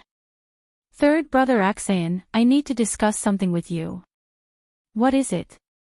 Third brother Axian looked around vigilantly and leaned his head closer. After you get out, run towards the northwest and help me distract them. Then I will secretly follow behind. Don't look at me like that. Don't worry, I won't go to the mist forest. You just need to distract them and I will be able to sneak out. Don't worry, didn't you see that they surrounded the Yang city like an iron bucket? I still managed to escape. Third brother Axian thought about it and agreed. He still couldn't figure out how Yu Qianqiu managed to escape from the Yang city. But he still asked worriedly, are you sure you can do it? Yes, yes, yes. Yu Qianqiu took out an ordinary black iron flying sword and handed it to him. Use this to escape later, or else we will be exposed. And this. Wrap it. He pulled out a large piece of black cloth and covered third brother Axian's head with it. Seeing how meticulous he was, third Axian started to believe that he really had a way to escape. He pulled the black cloth to cover his face and nodded to indicate that he was ready. Yu Qianqiu looked around and said without hesitation, go. Be careful. Third brother Axian stepped on his flying sword and flew out of the forest towards the northwest direction. Just as he got out, someone shouted, over there. The dozens of people who stopped in the air quickly chased after him. Oh whoa! Someone let out a long howl and called for his fellow sect members. Swoosh swoosh swoosh. Yu Qianqiu hid below and stared at the sky. In the blink of an eye, there were hundreds of people flying over his head. This was obviously only a small portion of the people who were chasing after him. He couldn't help but grit his teeth in anger. Using such a big scene, they were trying to put me to death. I like it, so I won't feel guilty when the time comes. A ruthless glint flashed across Yu Qianqiu's face. He waited until the sky became quiet for a short period of time. Then, he rushed toward the southwest without saying a word, flying along the gravel ground of the Gobi Desert. Flying as low as possible would reduce the chances of being discovered. On the other side, third brother Axian was leading the way, attracting a large group of people. Third brother Axian suddenly felt a little excited. This was the first time he was being chased by so many people. But this was all thanks to Yu Qianqiu. However, his pursuer was not an idiot. After chasing for a while, he immediately realized that something was wrong. With Yu Qianqiu's cultivation, how could he fly so fast? Someone shouted, "Who's that?" At this moment, the sounds of fighting suddenly came from the southwest direction. Not good, it's a diversion. Yu Qianqiu is over there. Someone shouted. Everyone looked in the direction of his finger and saw dozens of people chasing after a figure flying close to the ground. A dense mass of green shadows blocked the pursuers. There was no need to guess. Those dense masses of green shadows were Yu Qianqiu's signature flying swords. Without the need for orders, the hundreds of people immediately stopped. One of the people in front shouted, "Cut in and block his way. We've been waiting for a long time. We can't let anyone take advantage of us." A group of people whizzed forward, intending to cut off Yu Qianqiu's path. Once the pursuers met up with the people blocking the way, they would naturally be able to surround Yu Qianqiu. Yu Qianqiu flew as fast as he could, cursing in his heart. Who would have thought that as soon as he flew out, a group of people would come over and discover him? They immediately chased after him. What else could he do? He released a bunch of flying swords to stop them and ran. Actually, he was right to choose the southwest direction. There were people blocking him in all the other directions except the southwest direction.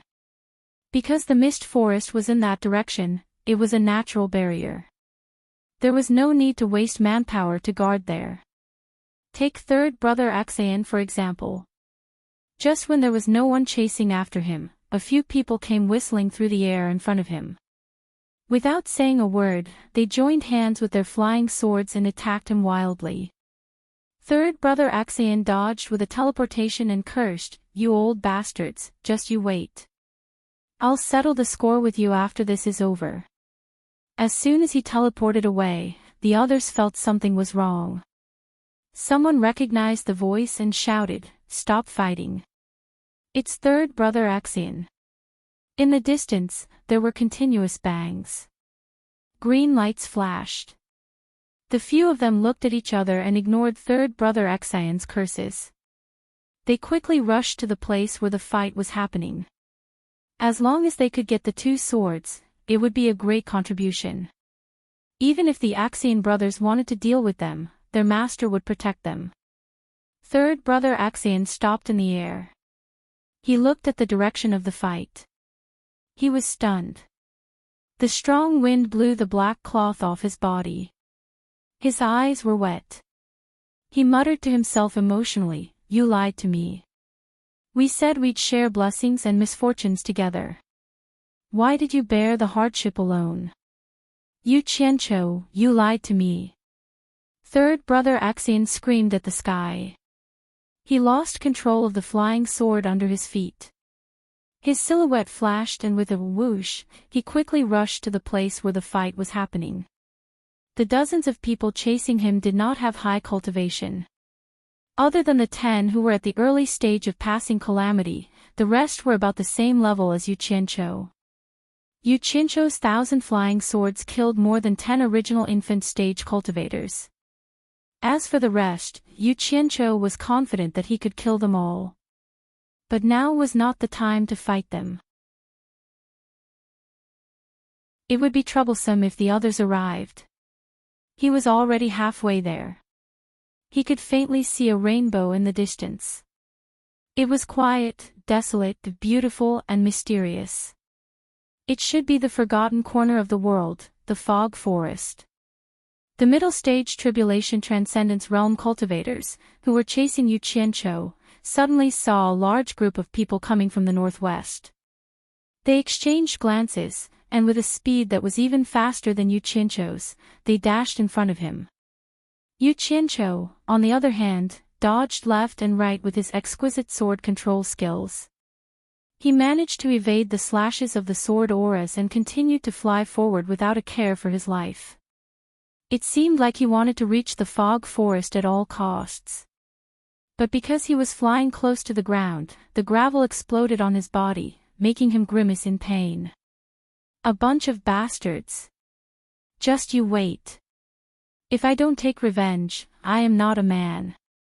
Yu Qianqiu growled, gnashing his teeth. Since they had already been discovered, there was no longer any need for them to fly close to the ground. Otherwise, even if they were not killed by the other party, they would end up with a bloody nose and a swollen face. He quickly flew up on his sword and increased his flying altitude. Ah! With a muffled roar, he activated his sword art. The 1,000 flying swords formed a 2-meter-wide rectangular sword array and wrapped him in it. The cyan rectangular sword array rotated quickly. A cyan whirlwind carried him forward quickly.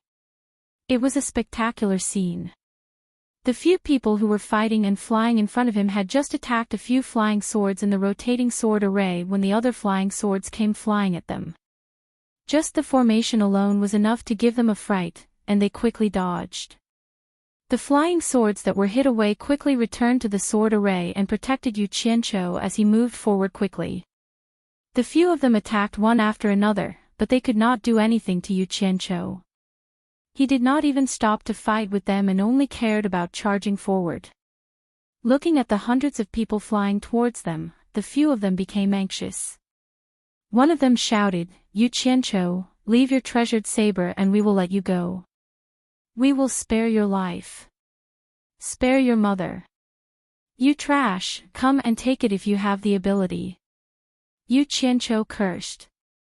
Suddenly, he noticed a large group of people blocking his way. He felt helpless. If he had not been delayed by these bastards and wasted some time, he would have already charged in.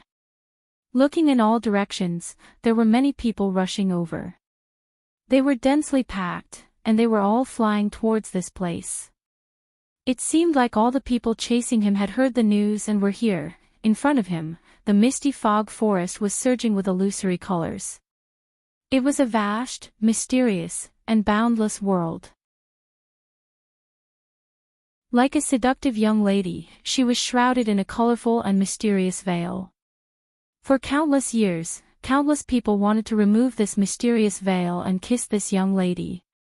However, behind the seduction was a naked ruthlessness. In the end, people flinched and gradually forgot about this mysterious young lady. Since they could not kiss her, they might as well forget about her.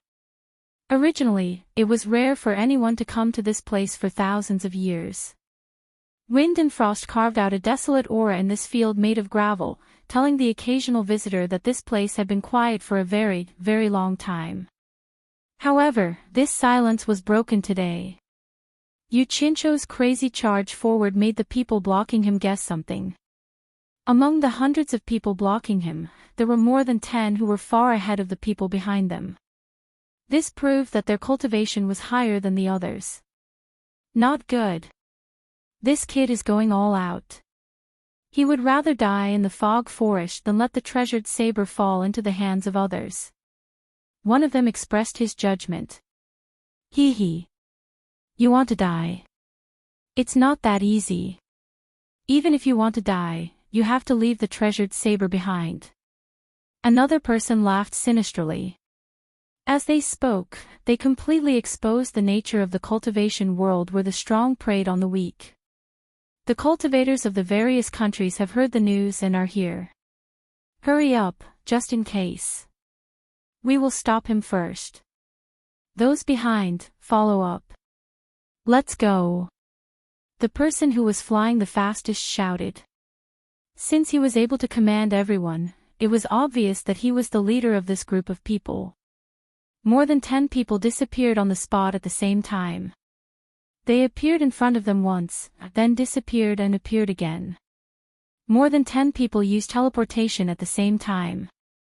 This meant that all of them were experts at the end of the tribulation passing stage.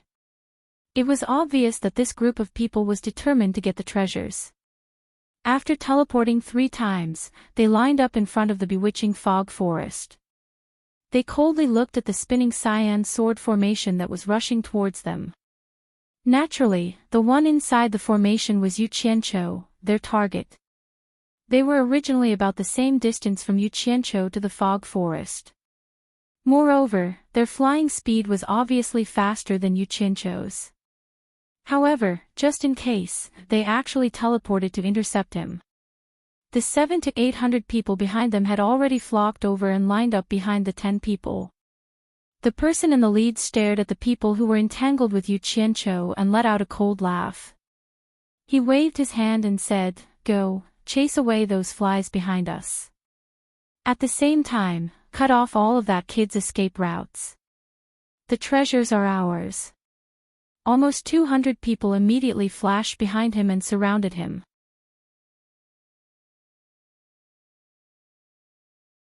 Chapter 5:17. Within the territory of Jinshan country, only the master of this place, Pu Taidong, could mobilize 700 to 800 cultivators and use 14 masters at the final stage of nature's test at once. When they were in the territory of Daong country, Pu Taidong didn't send anyone deep into the country because of his relationship with Wazoming. However, he sent a large number of people to block the border between the two countries and silently guard here. As long as Yu Qianzhou came here, he couldn't escape from their sight. What made these people rejoice was that Yu Qianzhou was really capable. He actually managed to escape from the encirclement of Deyang City. It was simply a miracle. Since God had given him such a big gift, how could they let him slip away again? Of course not. The leader was Pu Taidong's first disciple, Bai Meng. He secretly decided that he couldn't miss this opportunity. He must give the two treasured swords to his master. With a wave of his hand, 200 disciples surrounded the dozen people who were entangling with Yu Qianzhou. "Fellow cultivators of Hausa, get out of the way. Otherwise, don't blame us for being rude." It was Bai Meng's first disciple, Dian Yuming, who said this.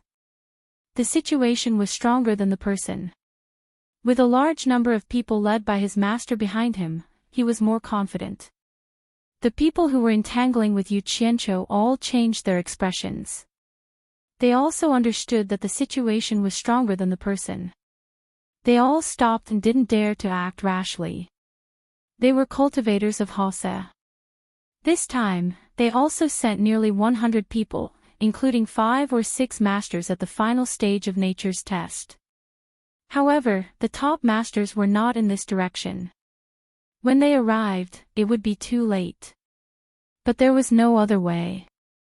It was better than dying. It was just a pity for the dozen people who were killed by Yu Qianzhou. Yu Qianzhou narrowed his eyes. There was a fierce light in his eyes. Although he saw that the dozen people could teleport and knew that they were masters at the final stage of nature's test, he didn't slow down and kept rushing forward. The misty forest with surging dreamy colors was just behind them. As long as he could get through it, he would have a place to stand and play with them slowly. Humph. He doesn't know what's good for him. Bai Meng waved his hand again and said, "Stop him before the others arrive. I'm afraid that something might happen if I delay." The 500 to 600 cultivators behind him rushed forward one after another. In an instant, flying swords fell like rain and silver lightning roared crazily.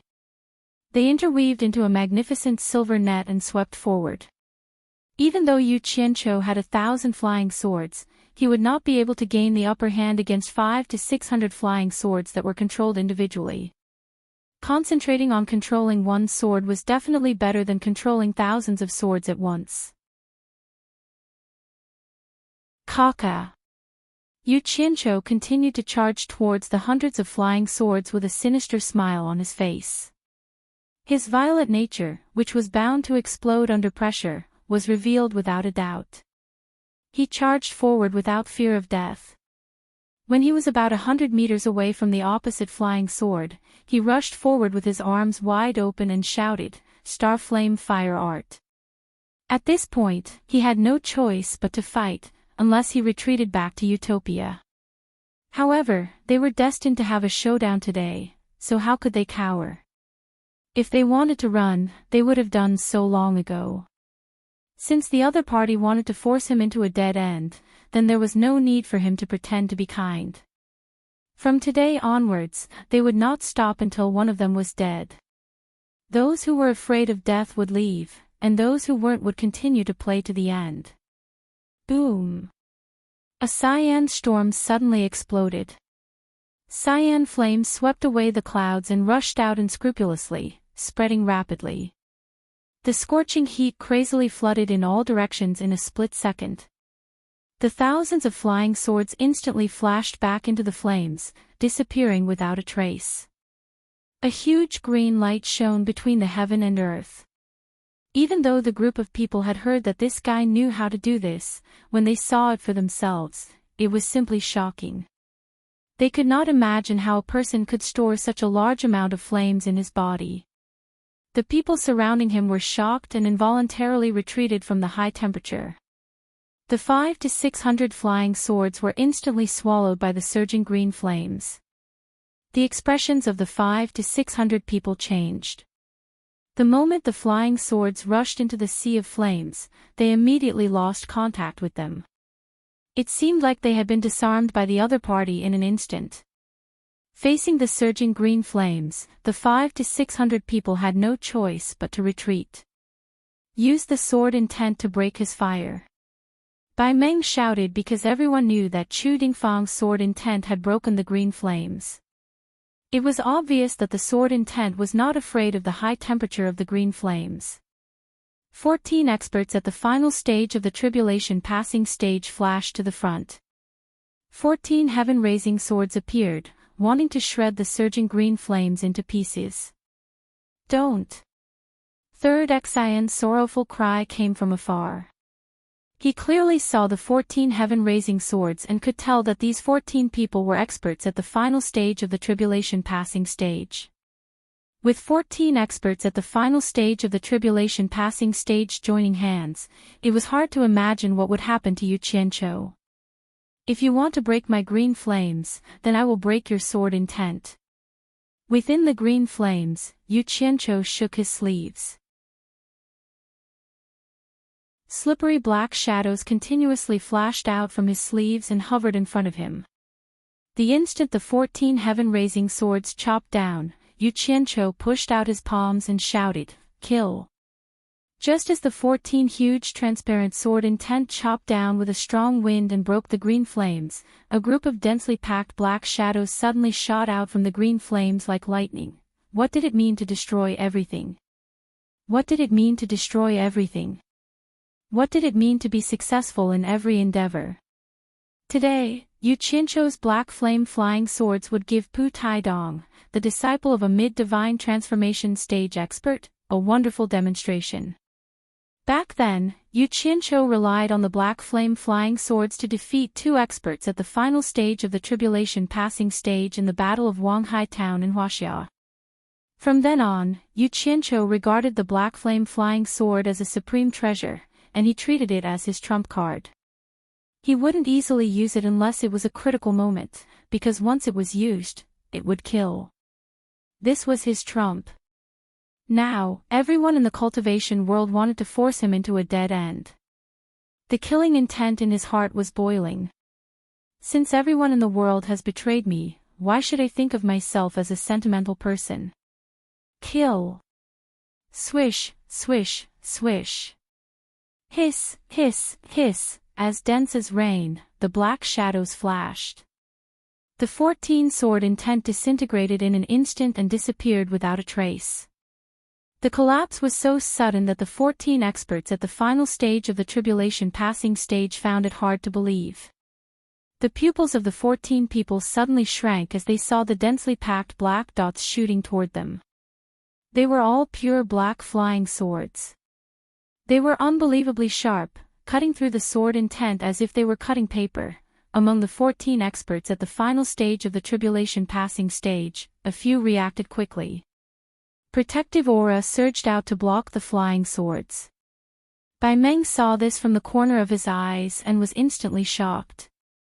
If the black flying swords could so easily break through the sword intent, then no matter how strong the protective aura was, it would not be difficult to break through it. There's something strange about the flying swords. Don't fight them head-on. As Bai Meng shouted, he quickly flew into the air.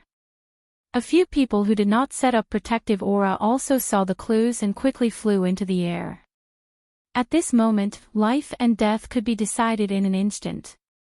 It was too late for the 5 experts at the final stage of the tribulation passing stage who had protective aura. In addition, they had protective aura, so they couldn't even teleport. They just bounced up. Ah! 5 shrill screams were heard. The protective aura was instantly pierced through by the flying swords, and it did not have any effect on blocking the attacks.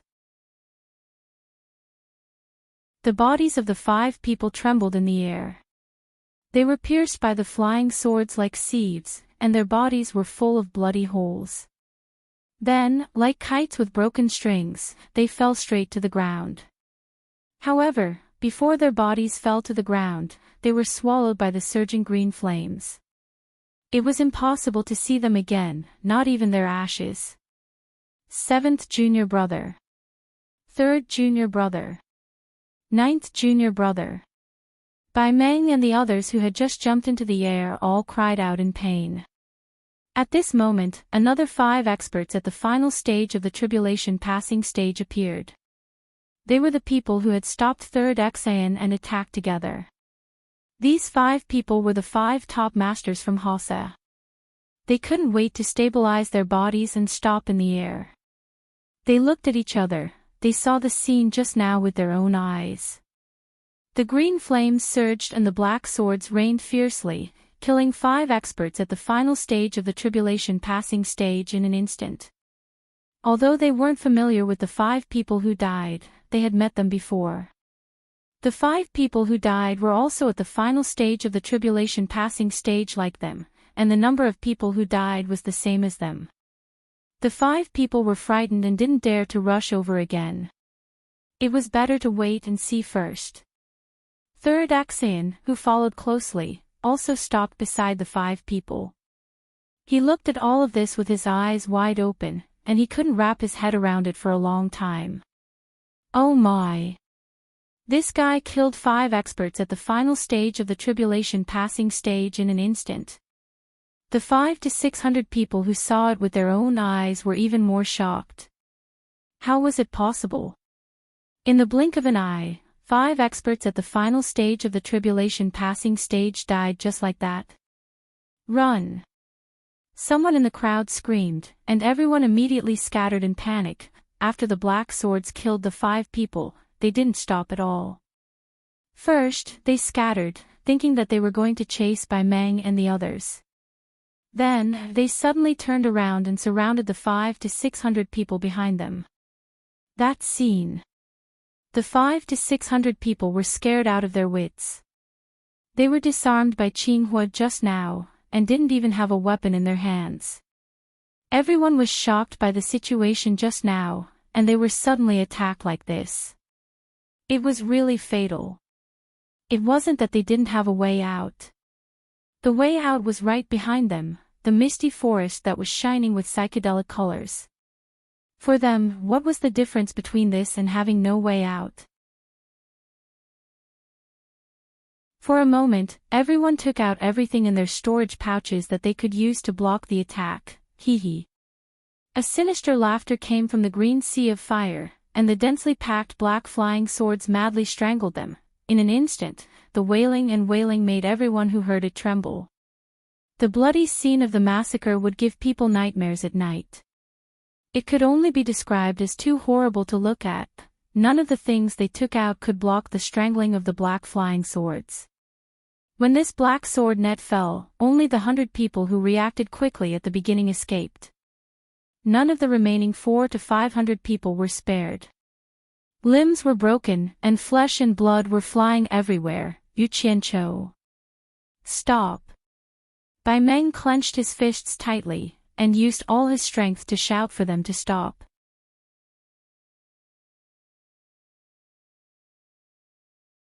Chapter 5:18. Apart from the direction of the misty forest, cultivators from other countries who were chasing after Yu Qianqiu arrived one after another. However, they were all baffled by the miserable cries. More and more people arrived, but they all gathered at the outskirts. No one approached.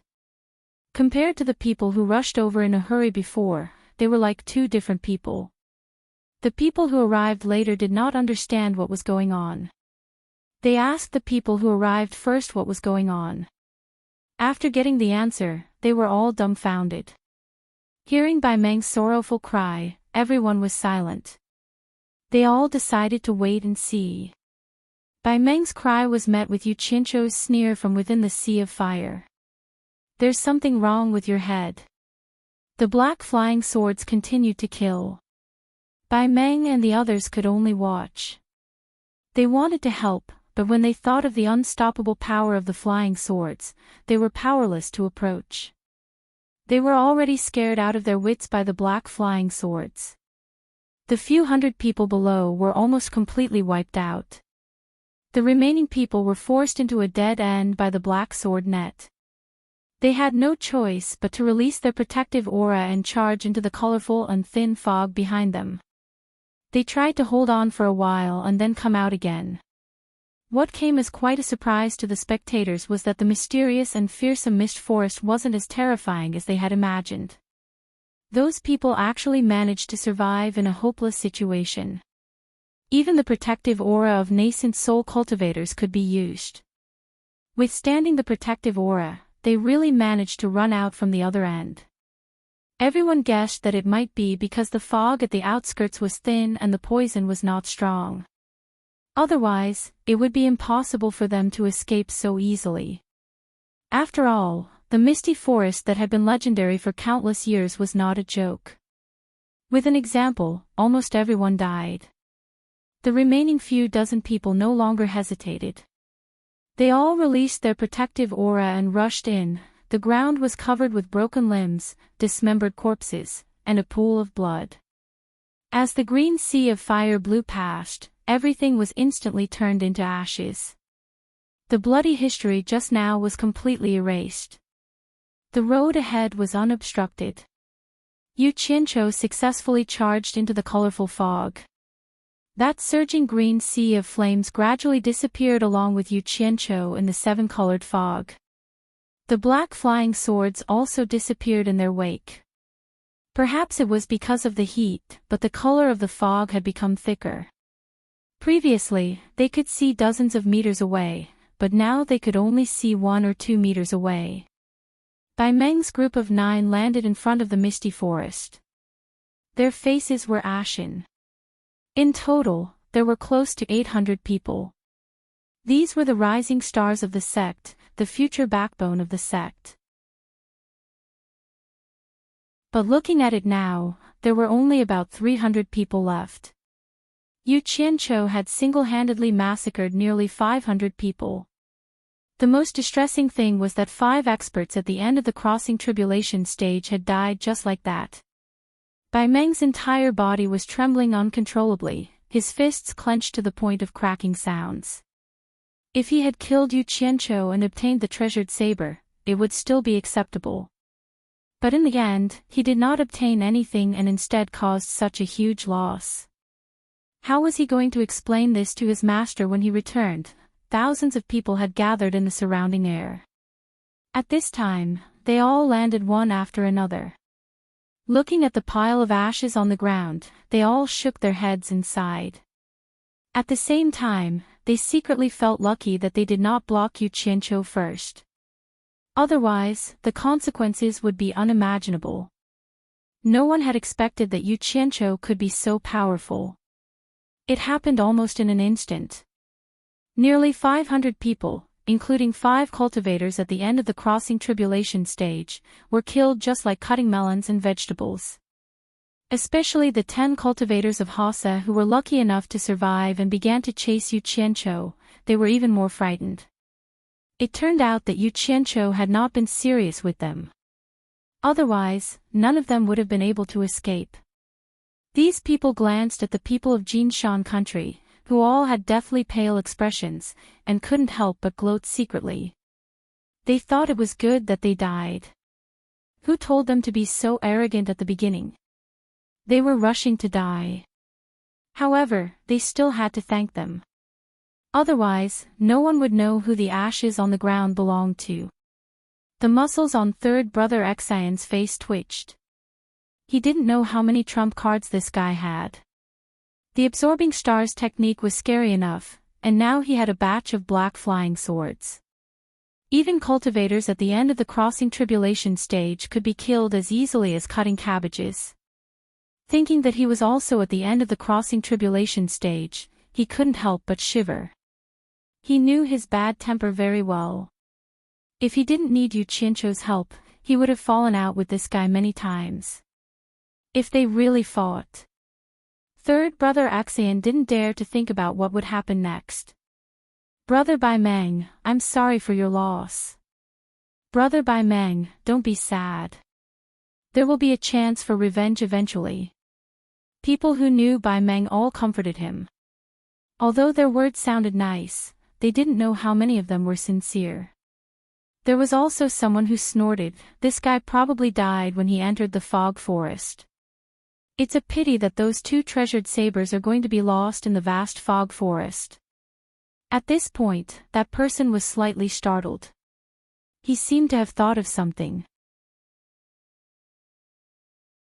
He looked around and realized that everyone was thinking about the same thing as him. Everyone was reminded by his words. If Yu Qianqiu really died in there, they wouldn't dare to go in and look for him with their cultivation.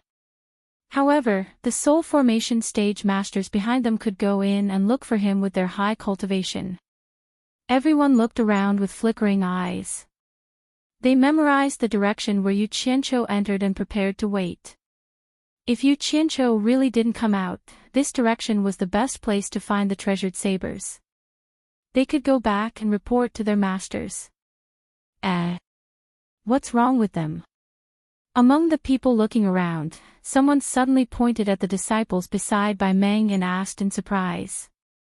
Everyone looked over, only to see the dozens of people standing together, all of them silent and motionless under the crowd's gesticulations. His expression was ordinary, but his face was glowing with a sparkling luster. The skin on his face looked even better than a woman's, and he had a delicate and alluring charm. Bai Meng and the others were stunned as well. Fifth junior brother Lu Xingyang, who was by his side, frowned and said, "What's wrong with all of you?"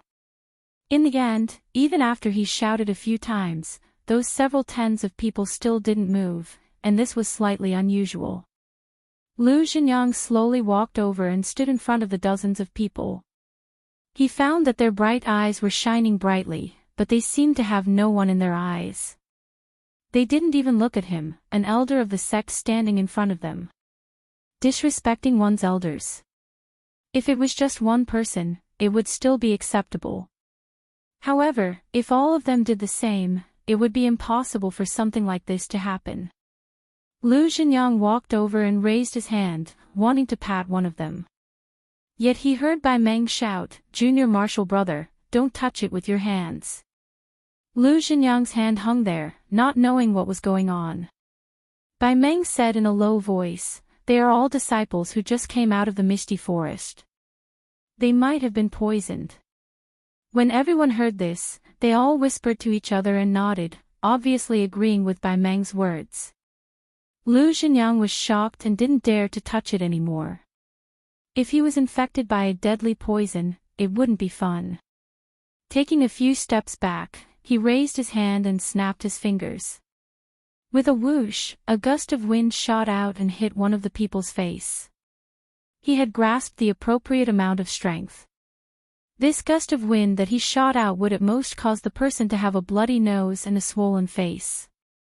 There wouldn't be any other consequences. However, what surprised him was that the disciple's skin color wasn't just tender and alluring, it had really reached the point where it could be broken by a blow. With a light, doo sound, a pitch-black hole appeared on the disciple's face, giving Lu Xingyang a fright. How could this be? I didn't hit so hard. The atmosphere suddenly became heavy. From the hole on the disciple's face, pitch-black dirty water started to flow out. It flowed down his cheeks and dyed his clothes black. Just as the dirty water flowed out, wrinkles started to appear on the smooth skin on his face.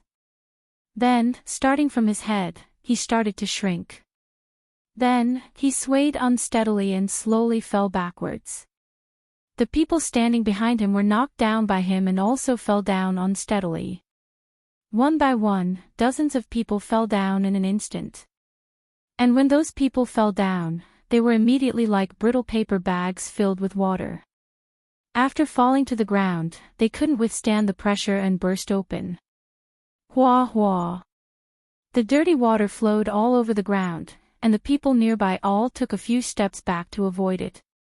Those who fell down were all stuck to the ground like paper, soaked in the dirty water. A disgusting stench started to spread in the air. Everyone frowned, and at the same time, they were secretly shocked.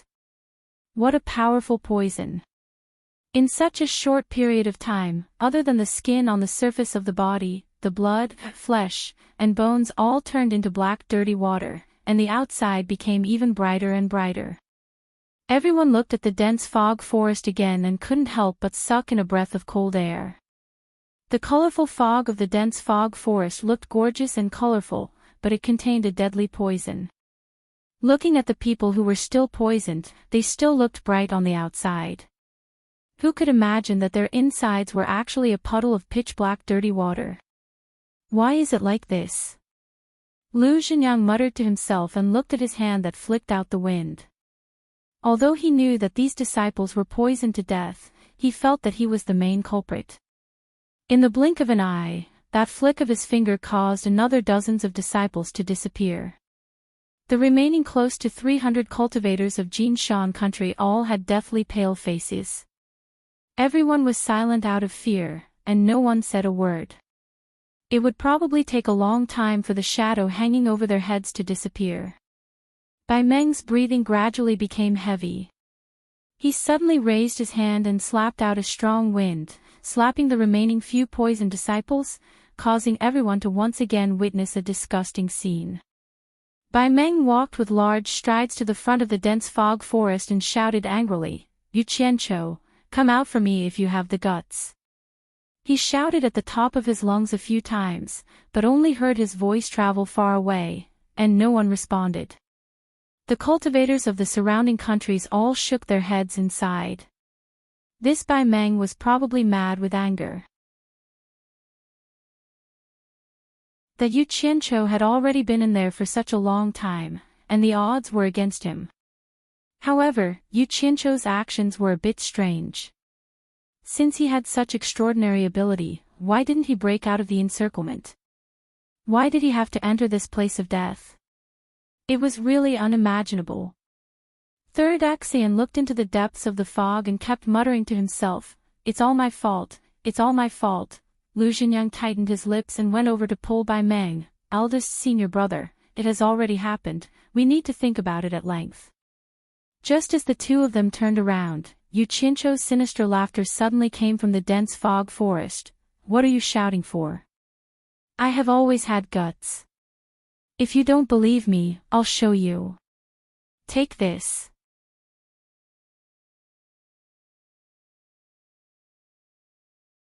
Chapter 5:19. Everyone was stunned. That guy didn't die. Third brother Axian's expression was even more interesting. It could only be described as winking. Everyone was still in a daze. Whoosh, whoosh, whoosh. A large number of black shadows shot out from the thick fog. "Ah! It's a flying sword, run!" One person screamed. Everyone was shocked and quickly dodged. Yu Qianqiu's flying sword was not an ordinary flying sword. Hundreds of lives had been taken as a warning, and there were still 5 cultivators at the final stage of crossing tribulation. Whoever didn't run was a coward. However, there were nearly 5,000 cultivators chasing after Yu Qianqiu. Those at the final stage of crossing tribulation were fine, as they teleported into the air. However, most of the cultivators were not at the final stage of crossing tribulation. It was not a problem for them to run in an orderly manner, but what was the scene of 5,000 people flying around randomly? They were even more headless than headless flies. It was really a mess, so much so that many people flew up and were knocked down again. Bloody noses and swollen faces were not suitable for cultivators, but in order to escape, there were many who fought and kicked. Some people pulled, some people kicked. "Who asked you to block my way?" There was a lot of shouting and cursing. The result of this chaos could be imagined. Thousands of black flame flying swords shot out like lightning and strangled people. There was no need to deliberately control them, all they had to do was rush into the crowd and shoot randomly. Magic tools and magic treasures were all useless. They could not block the attack of the black flying swords at all. All the obstacles were so fragile that they were easily defeated. The shouting and cursing immediately turned into wailing and screaming. They cried so hard that the sky and earth almost changed color.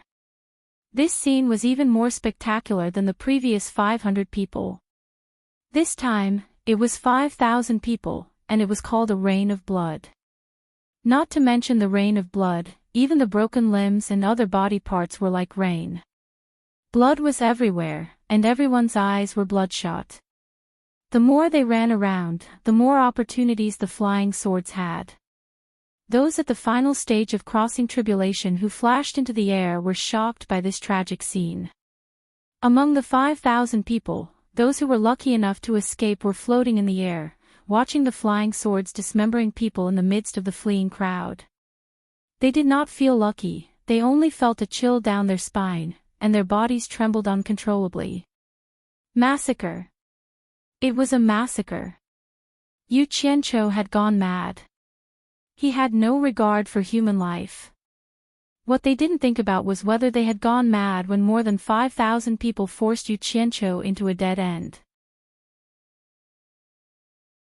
He ignored his own heartlessness, but it was difficult for him to accept the heartlessness of others. Even third brother Xayan, who was watching everything from the sky, turned pale with fright. Yu Qianqiu was too crazy. He didn't seem to have the slightest intention of showing mercy. His flying sword was mercilessly killing, as if he didn't want to let a single one of them go. Everyone had been in the cultivation world for quite a long time. Among those who could participate in this direct pursuit, there were no core formation stage cultivators, not counting the informants. They were at least nascent soul stage cultivators.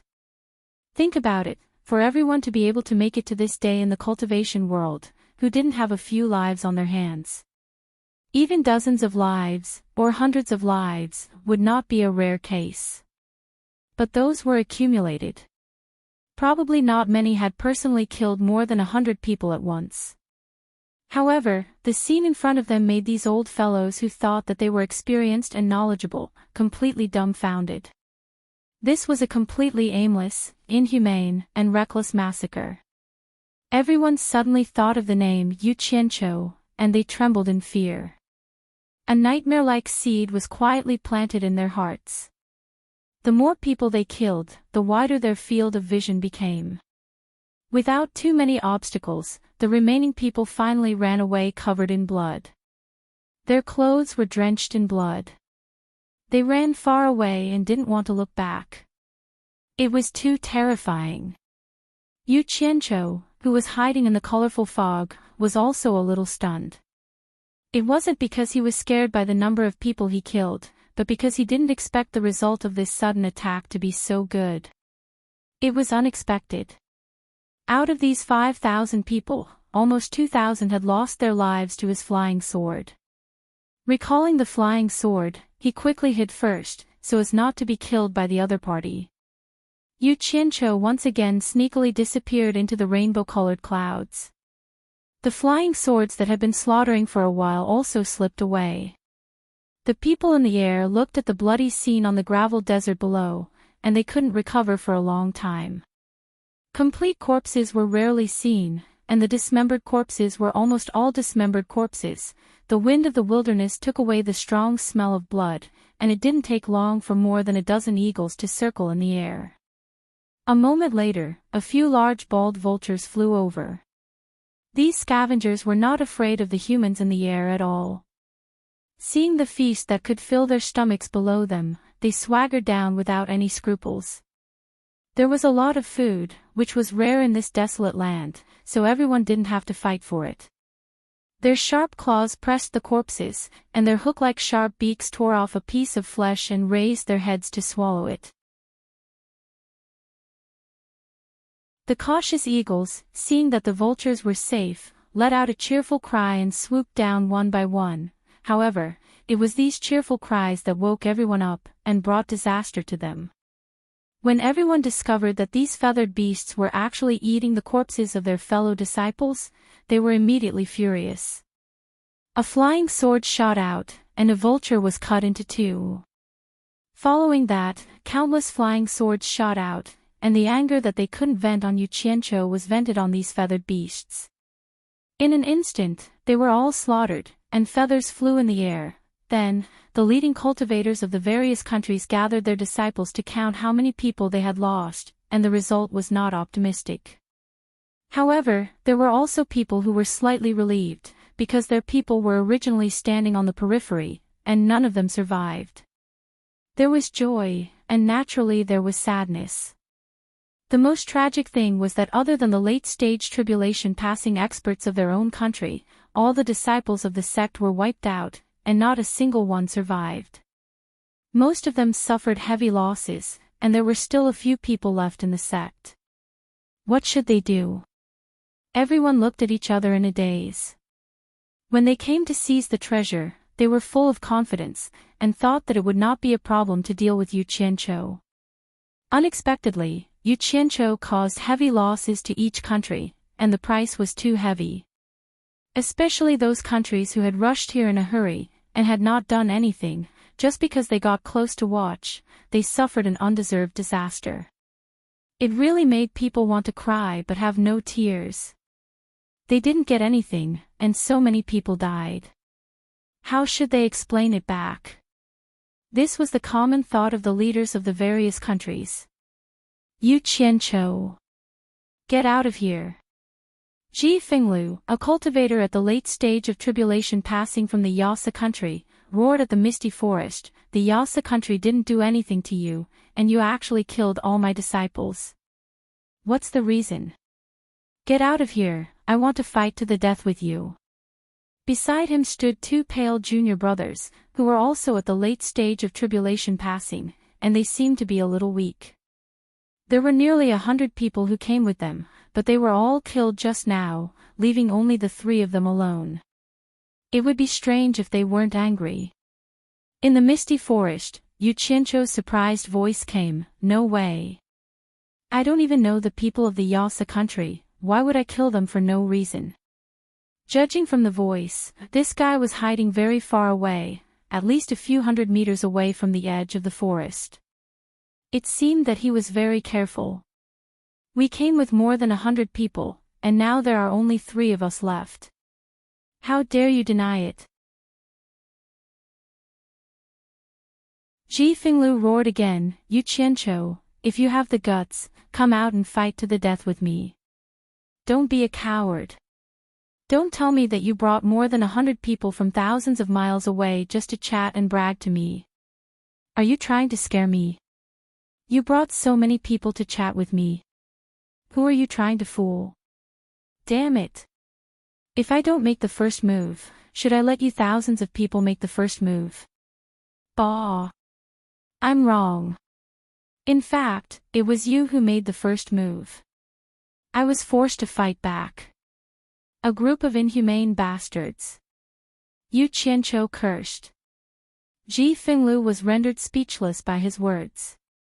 In reality, they were here to kill Yu Qianqiu and steal his treasures.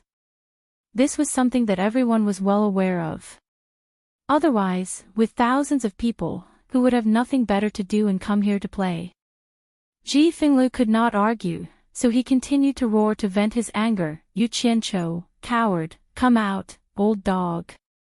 Is your head on your butt? Who's the coward?" Yu Qianqiu laughed and scolded, "I'm sitting here like a clock, facing thousands of people without retreating. Look at you cowards, who dares to come in and fight to the death with me? Is there anyone? None of you. I just casually showed my hand, and you were scared to the point of crying and screaming, running around, making me embarrassed. Touch your butts and think about it. Who's the coward here? Damn it. I've never seen such a shameless person."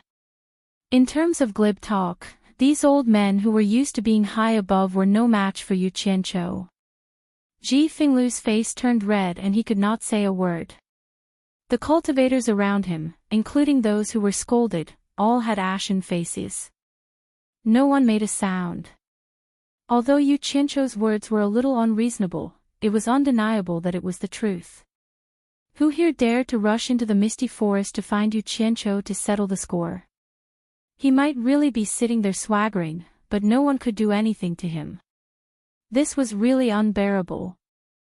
Third brother Axian looked left and right in the crowd. Today, he finally met someone that he was convinced of. This brat relied on his own strength to make such a large group of people suffer. In terms of fighting and eloquence, he could fight thousands of people alone. What a talent! Third brother Axian could not help but sigh at his master's wisdom. He never participated in the disputes of the cultivation world, and only cared about saving lives.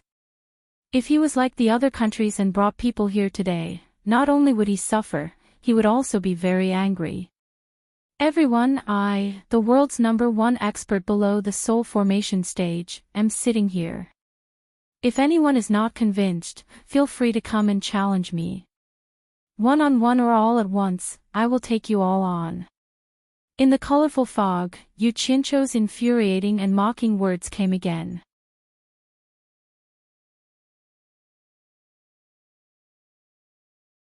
Chapter 520. What a joke! The dozens of disciples in front of him hadn't even turned into dirty water yet. They didn't cry out in pain or feel any discomfort, dying so mysteriously. Who dared to barge in now to die? But what was inconceivable was, why was Yu Qianzhou, this guy, talking cheerfully and wittily inside, completely fine? No one made a sound in reply, letting Yu Qianzhou mock and ridicule inside. Whoever spoke back was just asking for it. Ji Fenglu was a very good example. Right now, he was gnashing his teeth in anger, but there was nothing he could do. Yu Qianzhou scolded for a long time until his mouth was dry, but no one paid attention to him. He couldn't be bothered to scold anymore, and started to split his attention to examine this mysterious misty forest. Hearing the scolding inside stop, Ji Fenglu's expression changed. Crap. Misty forest is so big, what if he runs away from somewhere else? Run? Where can he run to? Bai Meng said with a gloomy face, unless he hides and never shows his face, he can forget about escaping the pursuit of the entire cultivation world for the rest of his life. Everyone nodded their heads repeatedly. They all felt that Yu Qianzhou had taken advantage of the dense fog forest. In addition, he had been caught unprepared by that mysterious magic art. If he had been surrounded elsewhere, with a few more experts attacking him at the same time, he would definitely not have had a good time. Don't worry. Yu Qianzhou's voice came again, I will definitely not run away from somewhere else. Tonight, I will break out from here, all of you prepare to die. I won't talk to you guys for now, I'm going to take a stroll around first, I'll come back to settle the score with you guys at night. His tone was abnormally arrogant, practically treating all the cultivators in the world as nothing. Ji Fenglu was so angry that he kept shouting. His hands formed a circle, sucking up a large pile of gravel from the ground, and fiercely pushing it towards misty forest. A large pile of densely packed gravel shot in with a whistling sound. In the mist, Yu Qianzhou was just about to turn around to look around when he heard the whistling sound of the wind behind him. He jumped in fright, thinking that the other party had launched an attack. Without another word, thousands of black flame-flying swords flashed out and destroyed all the things that came at them.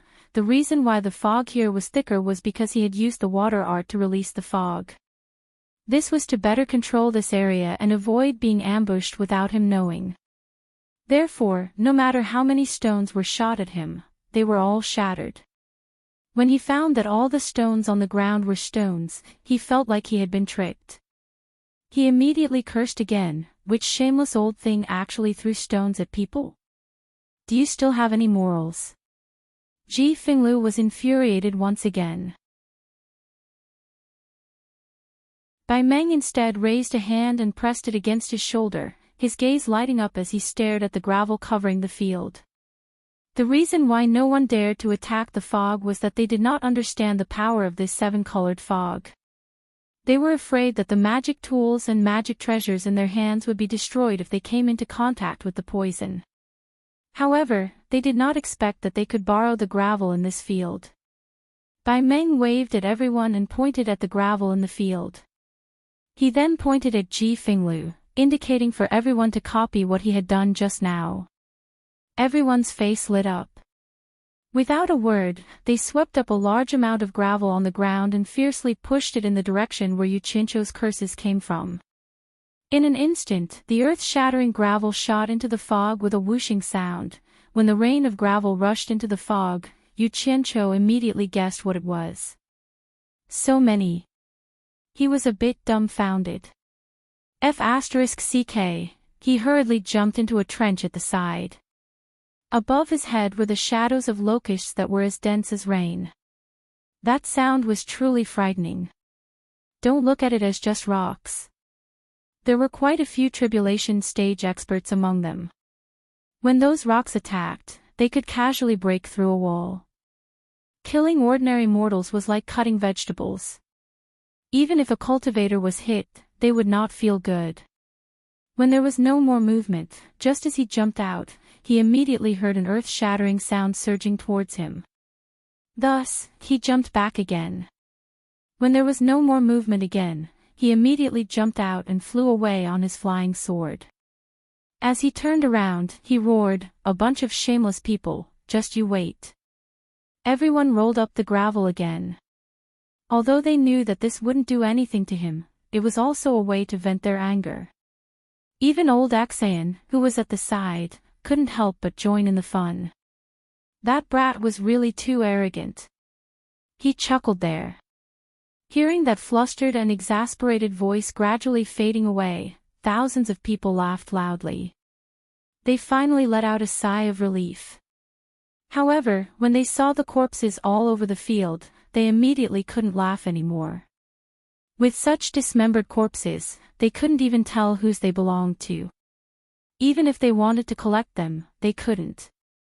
The leader of the group thought about it and called for the disciples of the sect to dig many deep pits on the ground. The surrounding corpses were swept into the pits and then directly buried. They had no choice but to do this. No matter what, they were from the same sect. They couldn't let their fellow disciples' corpses be exposed in the wilderness. As for the storage pouches, they tried their best to identify which sect they belonged to. If they couldn't, then whoever picked it up could keep it. After flying away on his flying sword, Yu Qianqiu stopped in front of the vague shadow of a dense forest. He was a little hesitant to go in. He kept saying that this was the misty forest, but he didn't see a single tree in the periphery. Only here did he see one. There was also that colorful fog. In this desolate and boundless desert, even though the wind was blowing continuously, it couldn't blow away the fog that enveloped this place. It really made people feel a little uneasy. He had already experienced the power of this colorful fog. When he first came in, he thought that since he had taken the Rui pill, he wouldn't be afraid of any poison. However, after a while, he immediately felt that something was wrong. Although it didn't hurt or itch, he felt that his consciousness was gradually blurring. His whole body was numb, and he couldn't even move a finger.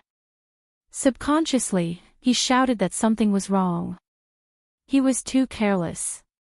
He was going to die here today. Unexpectedly, at the critical moment, his abdomen warmed up, and a warm current flowed through his whole body. His consciousness also gradually became clear, and he was slowly able to move. However, he felt that there was something in his body that seemed to be spinning silk from a cocoon. It was extracting something from every part of his body, and it was flowing towards his dantian. When he looked inside, he found that the head of the nascent soul in his dantian was shining with a golden light. It gave off the feeling of the Vairocana Buddha, and it was very solemn. Strands of colorful threads flowed into his dantian, and were then inhaled by the nascent soul through its nose. Yu Qianqiu suddenly realized that the golden bead that had sunk into the nascent soul's body had a miraculous effect. Without a doubt, those colorful threads should be the colorful fog that had invaded his body. Even the Rui pill couldn't cure the poison, but it was actually absorbed by the nascent soul. Thinking about it, he really had to thank this golden bead. At every critical moment, it would always help him turn misfortunes into blessings.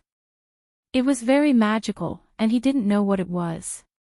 However, there was no doubt that it was a good treasure. Looking around, it was quiet, and the colorful fog was slowly drifting. Behind such bright colors, there was a sense of eeriness, and an indescribable strangeness. Perhaps it had something to do with the dead silence. He walked slowly and stopped beside a big tree. This tree was completely black, and it had branches, but no leaves. It was a bare tree, and it seemed that these trees had died a long time ago. Looking at the big trees on the side, including those in the dense forest, they were also all black. There were almost no weeds growing on the ground, and it was also pitch black. On the contrary, there were some hairy things that looked like grass under each tree. He remembered that third brother Axion once said that his master had come here to collect poisonous grass, but he didn't see any other grass. Could it be this thing? He wanted to collect some to study, and see if he could poison someone to death. Maybe it would be useful in the future. But after thinking about it, he gave up. He didn't understand these things, and when he had the chance to ask third brother Exion's master, he could come back whenever he wanted. For now, he should try not to touch anything here. Should he go in and take a look? Yu Qianqiu hesitated for a while. If it wasn't for the golden bead, he would have been poisoned to death. If he encountered something more powerful, he really didn't know if he could handle it. Looking inside his dantian again, he saw that his nascent soul was still absorbing the colorful threads. He didn't know how long it would take. It was just absorbing and not spitting, wouldn't it be stuffed to death? Woo! Woo! From the depths of the forest came an unknown sound, echoing in the empty black forest. This sound was the only sound left in the silence, and it made people's hair stand on end. Yu Qianqiu carefully looked around, and both his ears were almost pricked up, trying to hear where the sound came from. However, it was difficult to distinguish, and he could only guess that it came from the depths of the forest, or maybe very far away. The sound suddenly disappeared. Damn it! If I can't poison to death, how can I be scared by a broken forest? If something is wrong, I'll just run, what's there to be afraid of? Yu Qianqiu coughed twice, and his voice echoed in the forest. He took out a black flame-flying sword from his sleeve, and jumped on it. Then he waved his hand and pointed around, and recited loudly, red, orange, yellow, green, cyan, blue, and purple, who holds the colorful ribbon and dances in the sky. After the rain comes the setting sun, and the mountains pass in waves.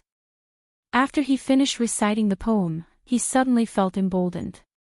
He thought to himself, in this kind of situation, only a poem by a great person who had defeated all kinds of evil spirits could boost his courage. Forget about those **ta men signs.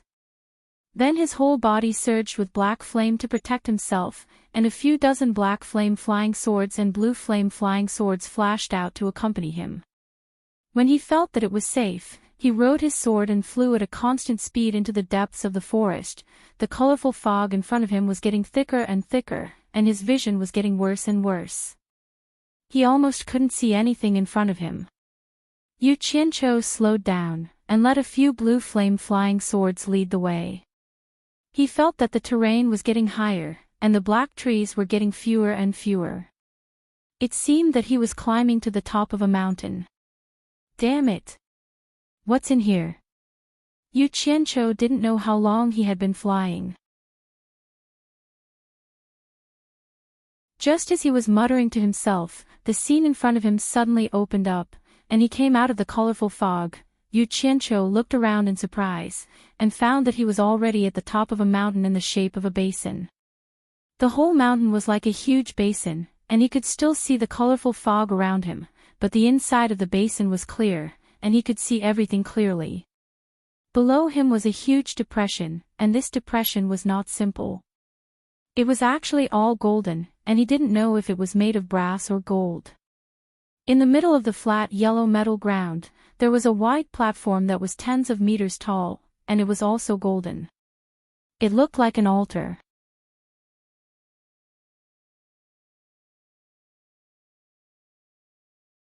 Chapter 521.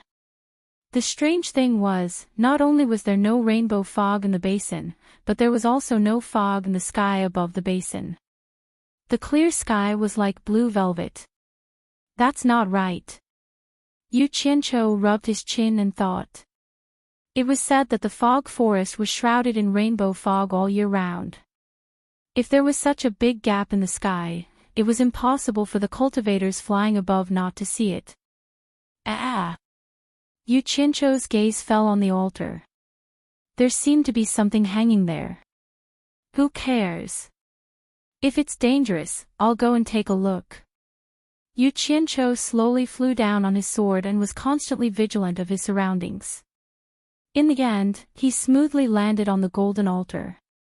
He kept his flying sword and black flame and turned to look at his surroundings. It was still so quiet. Standing in the middle of the altar, he looked at the towering black mountains around him. It was solemn, and grand. He felt so small. The blue velvet sky, the black mountains, and the golden ground.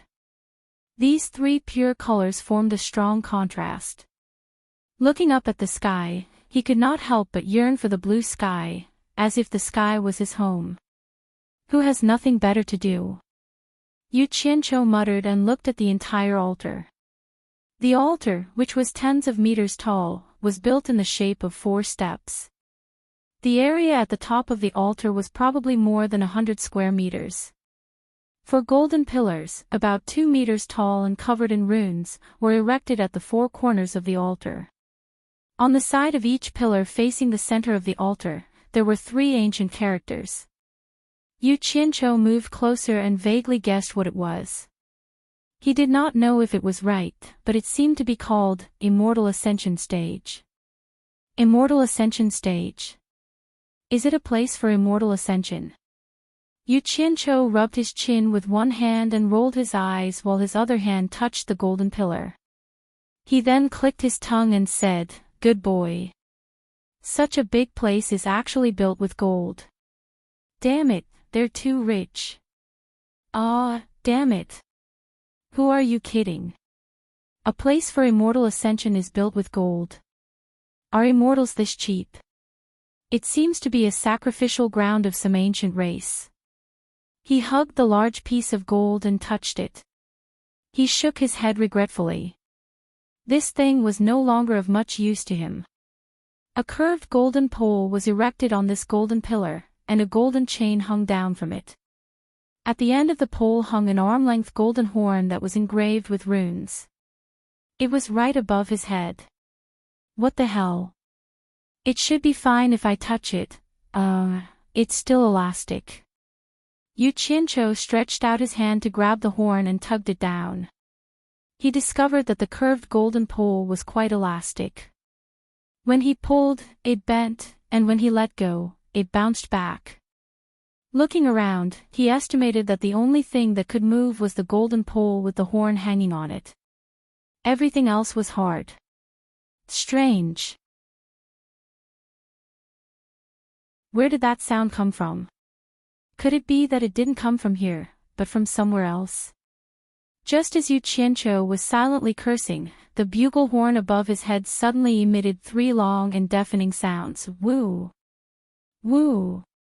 Woo! Yu Qianqiu covered his ears with his teeth and quickly dodged to the side. Swoosh swoosh. A bunch of black flying swords instantly appeared. His face twitched, and he stared at the swaying golden horn with bewilderment. After staring at it for a while, he realized that the golden horn had stopped swaying slowly. There was a powerful aura quietly spreading in the air. This thing could actually sound on its own. Could it be a magic treasure? Or did I trigger some restriction when I touched it? No, that's not right. I heard this sound when I was outside. No one should have touched it then. Thinking of this, Yu Qianqiu looked around again. Other than him, there was no one, no ghost, no immortal, or any small animals. I don't believe it. Yu Qianqiu slowly moved over, and the 1,000 flying swords behind him were ready to go. Finally, he grabbed the horn in his hand. He touched it left and right, but he couldn't find anything. A black light flashed behind him, and with a soft hiss, the golden horn was in his arms. He raised it up and squinted at the mouth of the horn. There was nothing special about it. It was not even as effective as binoculars. The only special thing was that it was made of pure gold. It would take a long time to bring it to the mortal world. There were no germs, right? Yu Qianqiu looked at it, pulled up his clothes, and wiped the mouth of the horn. He then got into position, put it in his mouth, and blew hard. In the end, not even a fart came out. This guy had always been the rebellious type. He heard the sound just now. Why didn't I blow? He circulated his primordial essence and blew hard into the mouth of the horn. Woo woo. Sure enough, it sounded. The loud sound echoed in the entire basin for a long time before it stopped. Yu Qianqiu held the horn with a serious expression.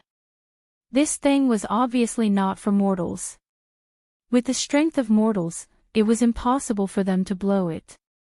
It was for cultivators. Looking around, he realized that the entire basin seemed to have been dug out. It should have been dug out from the middle of a mountain, and then covered with tens of thousands of square meters of gold.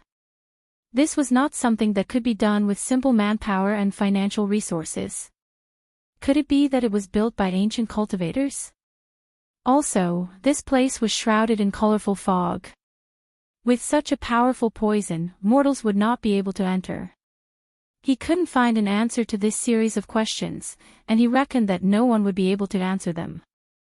Suddenly, the originally clear sky was filled with the faint sound of thunder. Yu Qianqiu abruptly raised his head, only to see dark clouds stirring in the blue velvet sky. At first, the dark clouds the size of a fist rotated, but they grew bigger and bigger. Slowly, they covered the entire sky above, and the basin was suddenly pitch black. The sound of thunder became louder and louder, shaking the entire basin. Rumble. Bang! A bolt of lightning flashed in the dark clouds, followed by sinister snaking bolts of lightning.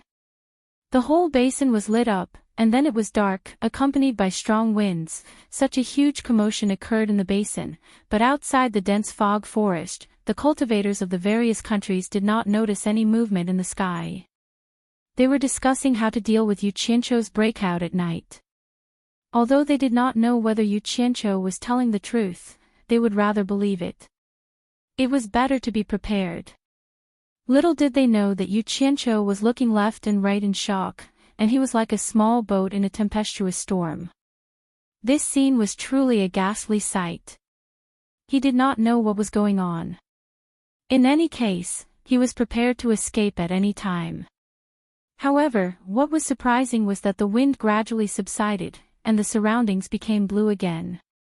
Normal light reappeared in the basin. The blue velvet was compressing the dark clouds of lightning and thunder, compressing it into a black hole.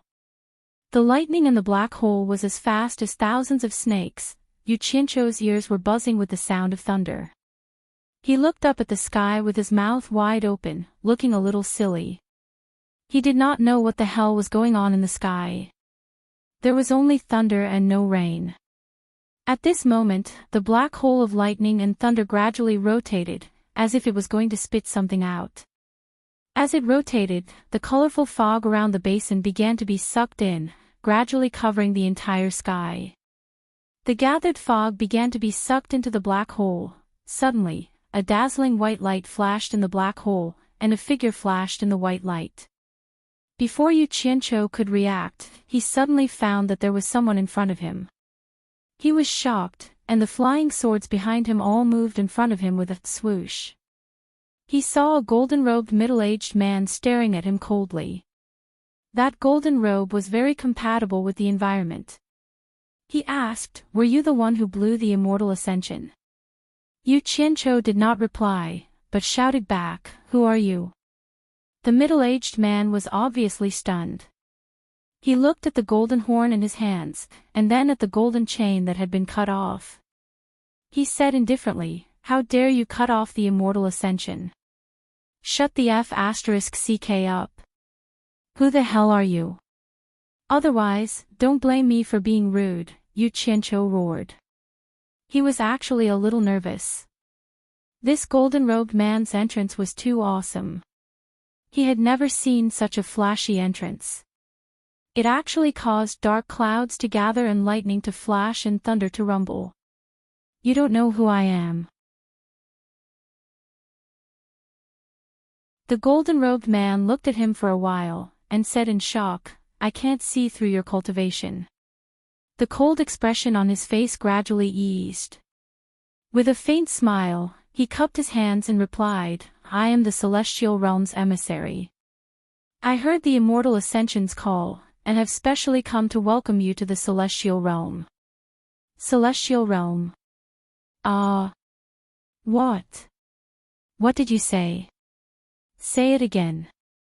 Yu Qianqiu was dumbfounded. The golden-robed man was a little confused. He smiled again and replied, "I am the Celestial Realm's emissary. I heard the Immortal Ascension's call, and have specially come to welcome you to the Celestial Realm." Dang! The horn in Yu Qianqiu's hand fell to the ground. He pointed at him and stammered, "You mean, you are a deity from the Celestial Realm?" He could not help but look up at the spinning black hole that was still filled with lightning. "For the people of the mortal world, you can call me that." The golden-robed man smiled politely. "For a cultivator like you to reach such a cultivation level before ascending to the Celestial Realm, it is rare to see one in 1,000 years. After ascending to the Celestial Realm, I believe you can directly enter the exalted immortal level. I am not worthy of being called a deity." Although Yu Qianqiu's personality wasn't that great, his mental fortitude was absolutely top-notch. He gradually relaxed his mind, looked around his feet, and said, "Holy sh*t, this damn place is really a place for immortal ascension." The flying swords all scurried back into the storage bag. He now believed that this guy was really a deity. He had no choice but to believe it. The phenomenon in the sky was extraordinary. Since the other party had already regarded him as a master, he might as well pretend to be a master first and sound him out. If it did not work, he would quickly leave. Of course, the Immortal Ascension stage is naturally a place for immortal ascension, the golden-robed man said politely. Although Yu Qianqiu was still a little surprised, he saw that the other party bullied the weak and feared the strong.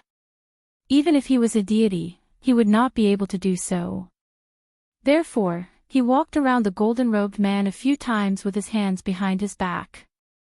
As he sized him up, he asked, "Do you often come here to welcome people to immortal ascension?" "No." The golden-robed man cupped his hands. "There are 72 worlds in the mortal world. This world has stopped for countless years. No one has ascended to the Celestial Realm. You are the first in countless years. At the same time, you are also the person with the highest cultivation level in the 72 worlds."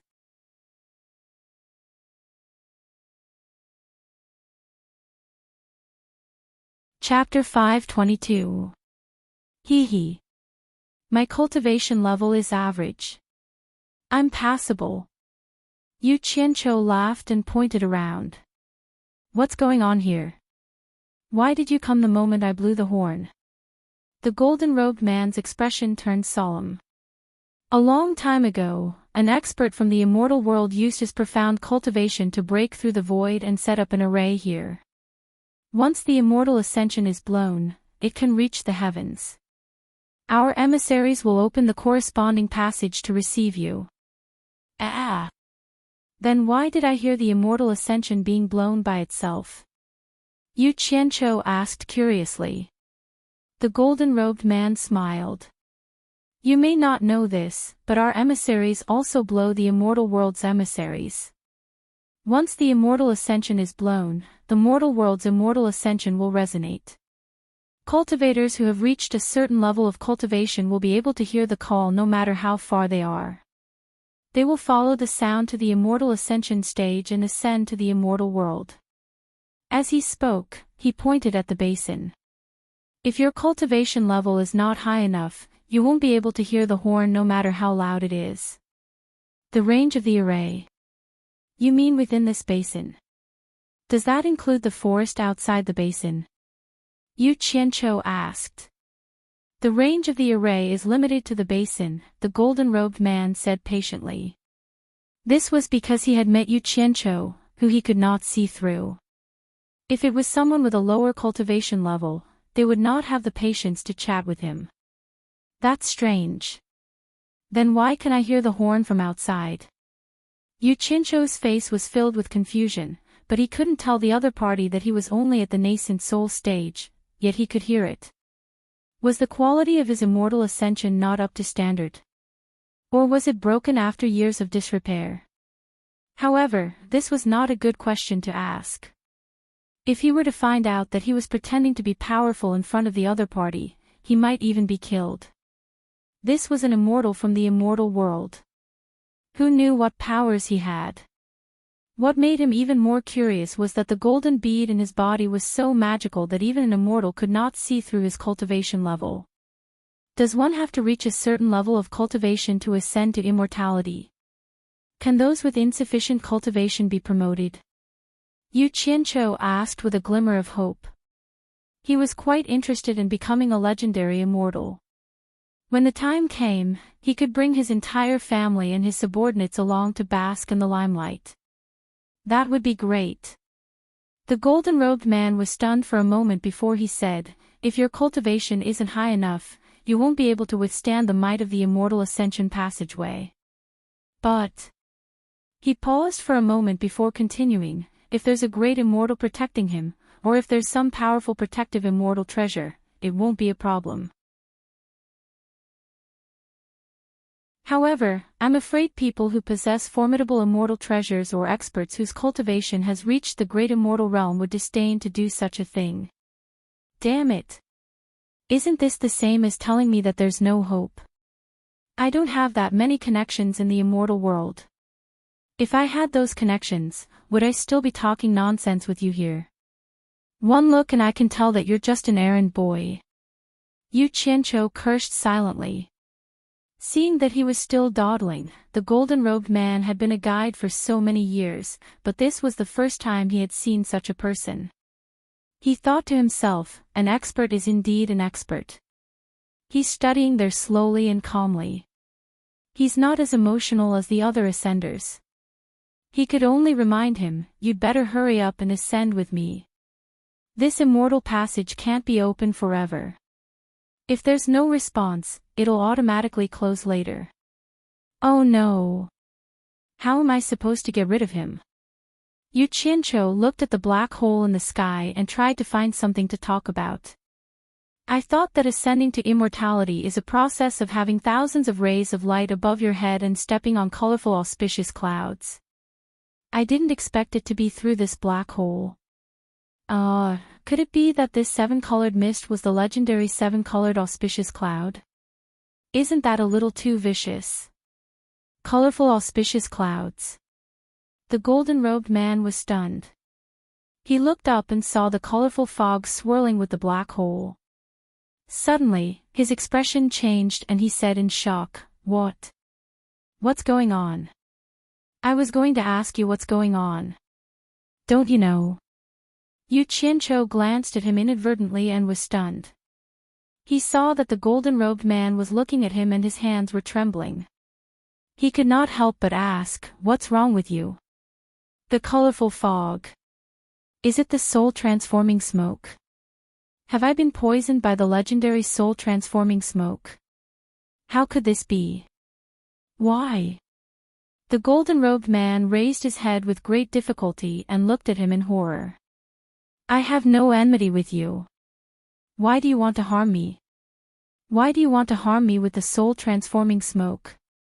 You must have the antidote, you must have the antidote, please give me the antidote, give me the antidote, save me. His voice became weaker and weaker. In the end, he finally could not say anything.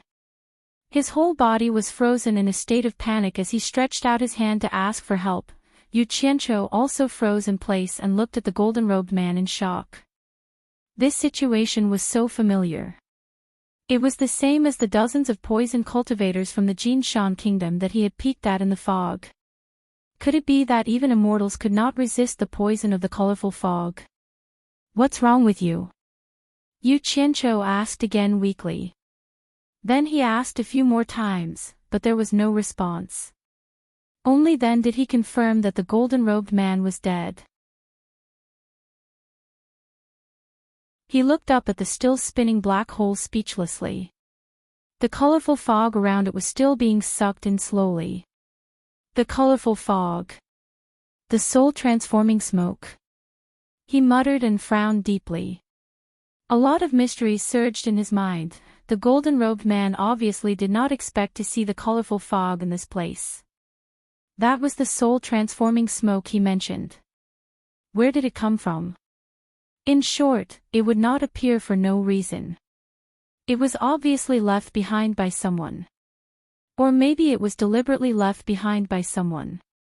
When the immortal ascension passage was opened, the spinning black hole naturally sucked in the colorful fog. Those who came out of the black hole would suffer if they were not prepared. Even immortals could not resist the soul-transforming smoke. It was definitely not a coincidence that it was set up at the immortal ascension stage. Yu Qianqiu suddenly felt a sense of conspiracy. It seemed that the entire misty forest was set up by someone to prevent anyone from entering and at the same time, not even immortals.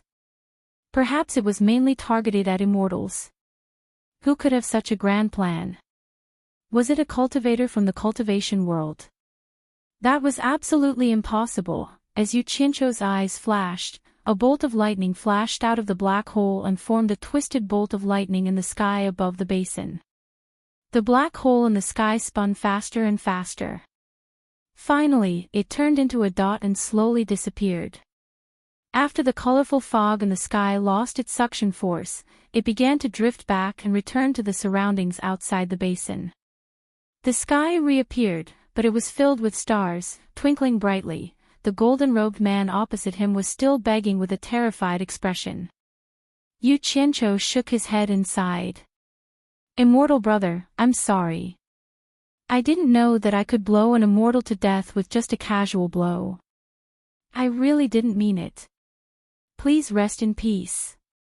It's not safe to stay here for long. I'll take my leave first. Yu Qianqiu took out a few small silver balls and scattered them in all directions. It would be convenient if he wanted to come again in the future. He kicked the golden horn on the ground.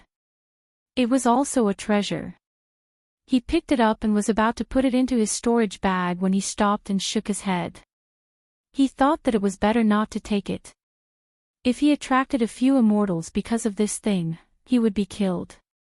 After a moment of hesitation, he walked to the pillar with the horn and pulled down the golden chain.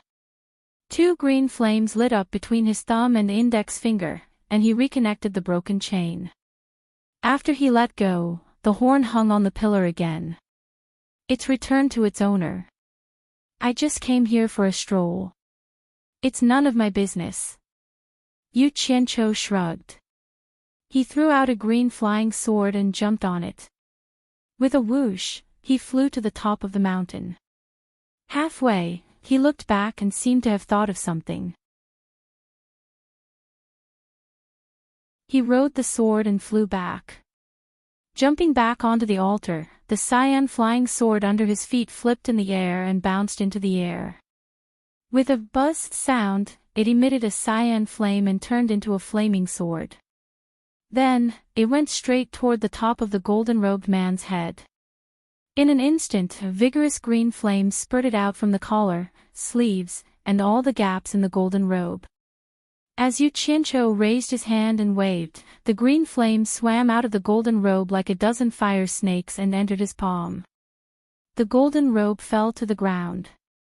The person wearing the robe had disappeared without a trace.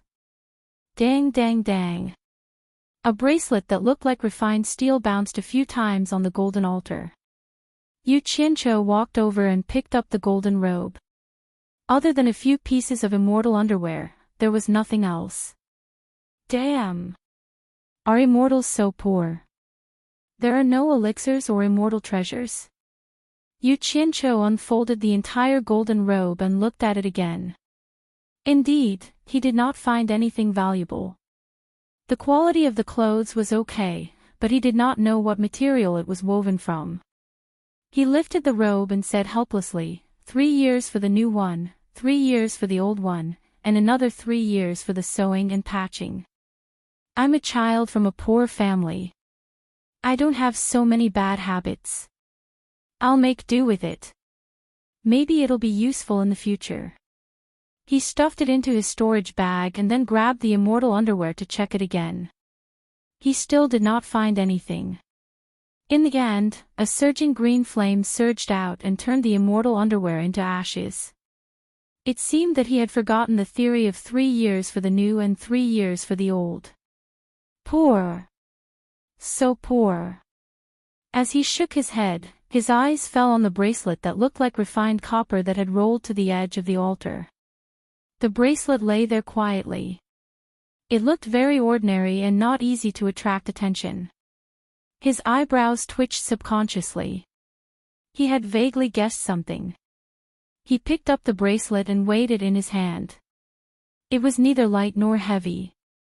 It looked unremarkable. It was 2 fingers wide, grayish-green, slightly flat, and had no decorations. There were no welded seams on it. It was a seamless whole. I hope it doesn't disappoint me. Yu Qianqiu muttered softly. He held it in his hand and began to inject his divine sense into it.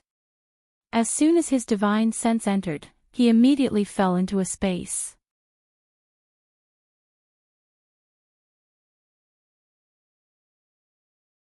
Chapter 523. Yu Qianqiu immediately winked and laughed. This bracelet was indeed mysterious. It actually hid a space similar to a storage bag. However, he soon couldn't laugh anymore. The space was not small. This room could match the capacity of 3 storage bags, but there was nothing inside. It was empty. It was really a space, an empty room. He retracted his divine sense and was a little stunned. Did a dignified immortal really not have anything valuable on him? What was the use of this bracelet with a large capacity? In terms of storage space, which could be bigger than Utopia? Unwilling to give up, he injected his divine sense to check again. The result made him really speechless. There was actually a pile of ores and other things inside, piling up half the room. He retracted his divine sense again. Yu Qianqiu looked around suspiciously. Could it be that his eyes were playing tricks on him? Or did he see a living ghost? No, a living immortal. Immortals could also be haunting.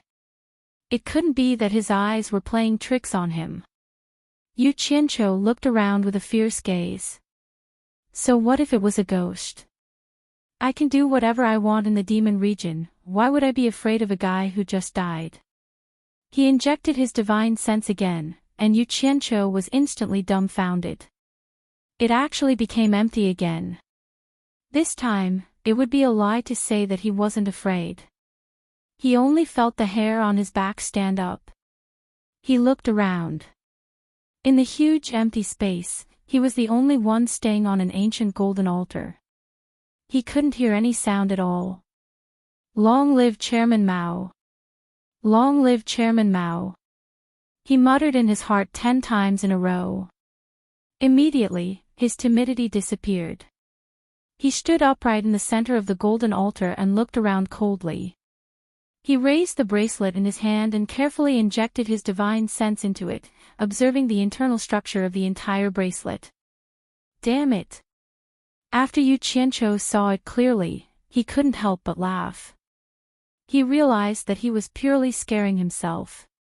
It turned out that there were 10 ring-shaped spaces inside the bracelet. Among these 10 spaces, a few rooms were filled with things, and a few were originally empty. It was obvious that his divine sense had entered an empty room for the first time. The second time, it entered a room filled with things. The third time, it was empty again. In the end, he thought he had seen a ghost. Heaving a sigh of relief, he found a room to store his items and checked what kind of treasures were inside.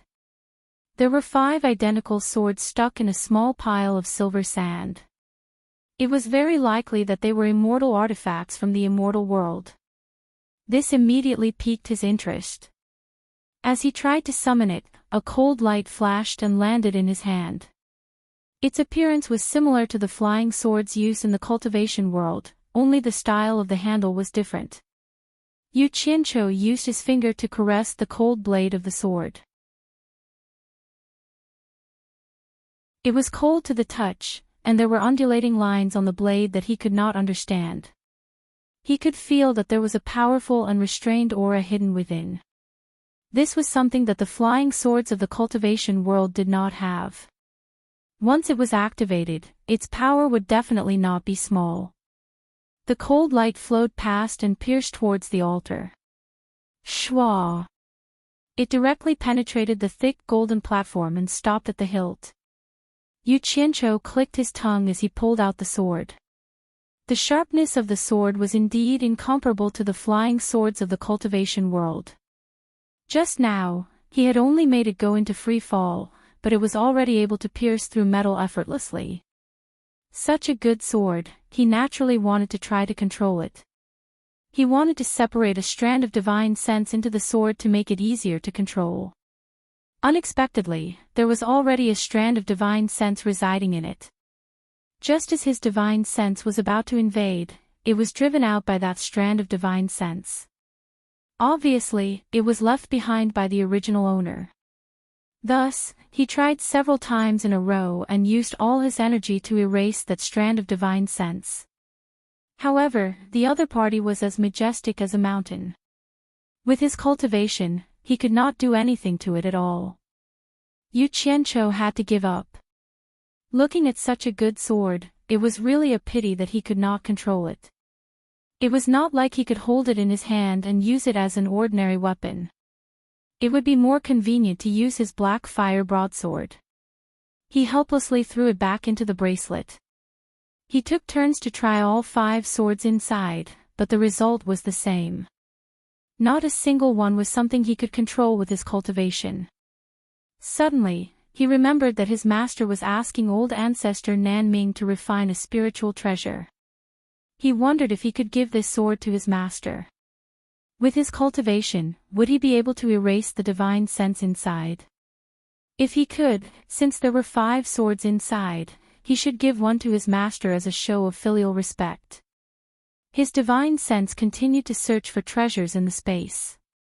Several large iron chests without lids caught his attention. When his divine sense spread out to take a look, he was immediately stunned. There were low-grade spirit stones, mid-grade spirit stones, high-grade spirit stones. There was even a chest with a pile of purple spirit stones. Among them, there were more than a dozen black spirit stones. They were actually supreme-grade spirit stones and divine-grade spirit stones. He took out a few black spirit stones to check and confirm that they were divine-grade spirit stones. Yu Qianqiu was speechless. It seemed that divine-grade spirit stones were also a circulating currency in the immortal world. Otherwise, the chances of these immortals running errands would not be high. Surprisingly, there were also low-grade things like low-grade spirit stones in the immortal world. But when he thought about it, it made sense. After all, they were things that contained spiritual energy. The immortal world probably had more of them. After putting away the spirit stones, he looked at the sky and couldn't help but sigh. If only he could get more high-grade spirit stones in the immortal world. Then, his subordinates wouldn't be short of money. But then again, if he really had the cultivation to go to the immortal world, he would probably be invincible in the mortal world. Why would he still work so hard to get spirit stones? Looking at the shining stars in the sky, his heart suddenly skipped a beat, and the true essence in his body became a little restless. Yu Qianqiu exclaimed. This feeling was a little familiar. It seemed to have appeared when he was cultivating the fire and water arts. Could it be? He looked around and saw that he was in a golden world. Looking at the stars in the sky, he became a little excited. Could it be that the opportunity to cultivate a new art had arrived? Could it be the Western Star Chart's gold character art? Yu Qianqiu looked at the golden world below the altar again and let out a deep breath. He thought to himself, I'm afraid that's the case. I understand now, it wasn't a coincidence that I could successfully cultivate the fire and water arts. When I comprehended the fire art, I happened to be next to the earth fire. When I comprehended the water art, I happened to be next to the 1,000-mile lake on Obedient Island. This was because I had the corresponding attribute as a primer to stimulate the meridians in the star chart to form the art. No wonder he thought he had memorized the remaining 3 star maps by heart, and often exhausted his mental energy to no avail. It turned out that this was the secret. That's not right. When I comprehended the earth art, didn't I also sit on the ground? If I have the corresponding attribute, why can't I stimulate the same art? Yu Qianqiu thought hard for a while, but he still couldn't figure out where the problem was. Feeling the turbulent true essence in his body, he decided not to think so much. He would first see if the opportunity to cultivate the Western Star Chart's gold character art had arrived. He immediately sat down cross-legged and closed his eyes to get rid of the distracting thoughts in his mind. He brought out the changing trajectories of the Western Star Chart that he had memorized by heart. The moment the star chart appeared, his mind entered a clear and bright state. His mind was void of everything and he was swimming in the sea of stars. The changing trajectories of the stars gradually became clear in his mind. His brain quickly calculated the changes of every star in the Western Star Chart. With such complicated changes of the stars, if he didn't enter a state of selflessness and get rid of all distracting thoughts, how could he experience the changes of every star? His mind was dead silent. The changing trajectories of the stars gradually became traceable. Those fixed stars in the sky transformed into bones, flesh, and meridians in his mind. Those moving stars gradually formed the trajectory of true essence.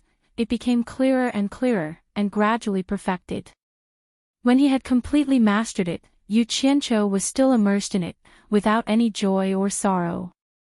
The true essence in his body had already started to move according to the perfect trajectory. Yu Qianqiu sat cross-legged on the golden altar. He was surrounded by mountains, and above his head was the starry sky. His mind was as calm as still water. The originally empty mountain basin gradually became alive. If one looked closely, there wouldn't be any changes, but it made people feel as if it was alive. Perhaps only Yu Qianqiu himself understood. He could feel the changes in his surroundings through his soul. Many white fairies were emerging from the golden altar and flying towards him happily. His open pores were happily accepting them. Countless white fairies integrated into the true essence in his body and gathered into an army of streams, rushing towards his dantian.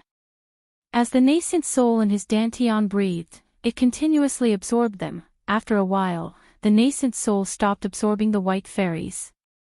The rejected white fairies began to look for another way out. They began to rush towards Yu Qianqiu's limbs and bones. They drilled into every cell and filled in. The cells were originally occupied by the water and fire elements. Seeing that there were new guests, they immediately compressed again, leaving an equal space for the white gold elements. At this moment, a gratified smile appeared on Yu Qianqiu's face. It was a success. Suddenly, his face stiffened, and he opened his eyes. Before he could fill every cell with gold elements, he forcefully stopped the absorption. He slowly stood up and looked at the golden altar that he was sitting cross-legged on. He saw that the 4 golden pillars around it were obviously thinner, and the surface of the altar also seemed to be thinner. He looked around and was a little depressed. Could it be that the golden gold art could only absorb gold? Where would he get so much gold for him to absorb in the future? If he absorbed all the gold elements, this formation would probably be destroyed. He really didn't know what would happen then. Moreover, this formation might be useful in the future. This was the only channel to the immortal world that he knew of. He really couldn't destroy it for the time being. He sighed slightly and didn't think too much about it. What he wanted to know the most was what benefits he would get from cultivating the golden gold art. He raised his hand and spread out his fingers. The golden gold art operated according to his will, and a layer of golden glove instantly appeared on his palm. He didn't know whether to laugh or cry. Could it be that the golden gold art could make gold appear out of thin air? Then he wouldn't have to worry about not having money to spend in the secular world in the future. The bitter smile on his face hadn't disappeared when his expression suddenly changed. He felt that the true essence in his dantian was agitated, as if something big was going to happen. You're tuning in to the LoveLore Library YouTube channel. We're so grateful for your support, and don't forget to subscribe to join us on this incredible journey through captivating stories. Your generosity through donations truly makes a world of difference, as it's the primary source of revenue that allows me to expand and enhance this channel for you. Thank you from the bottom of my heart for being a part of this adventure.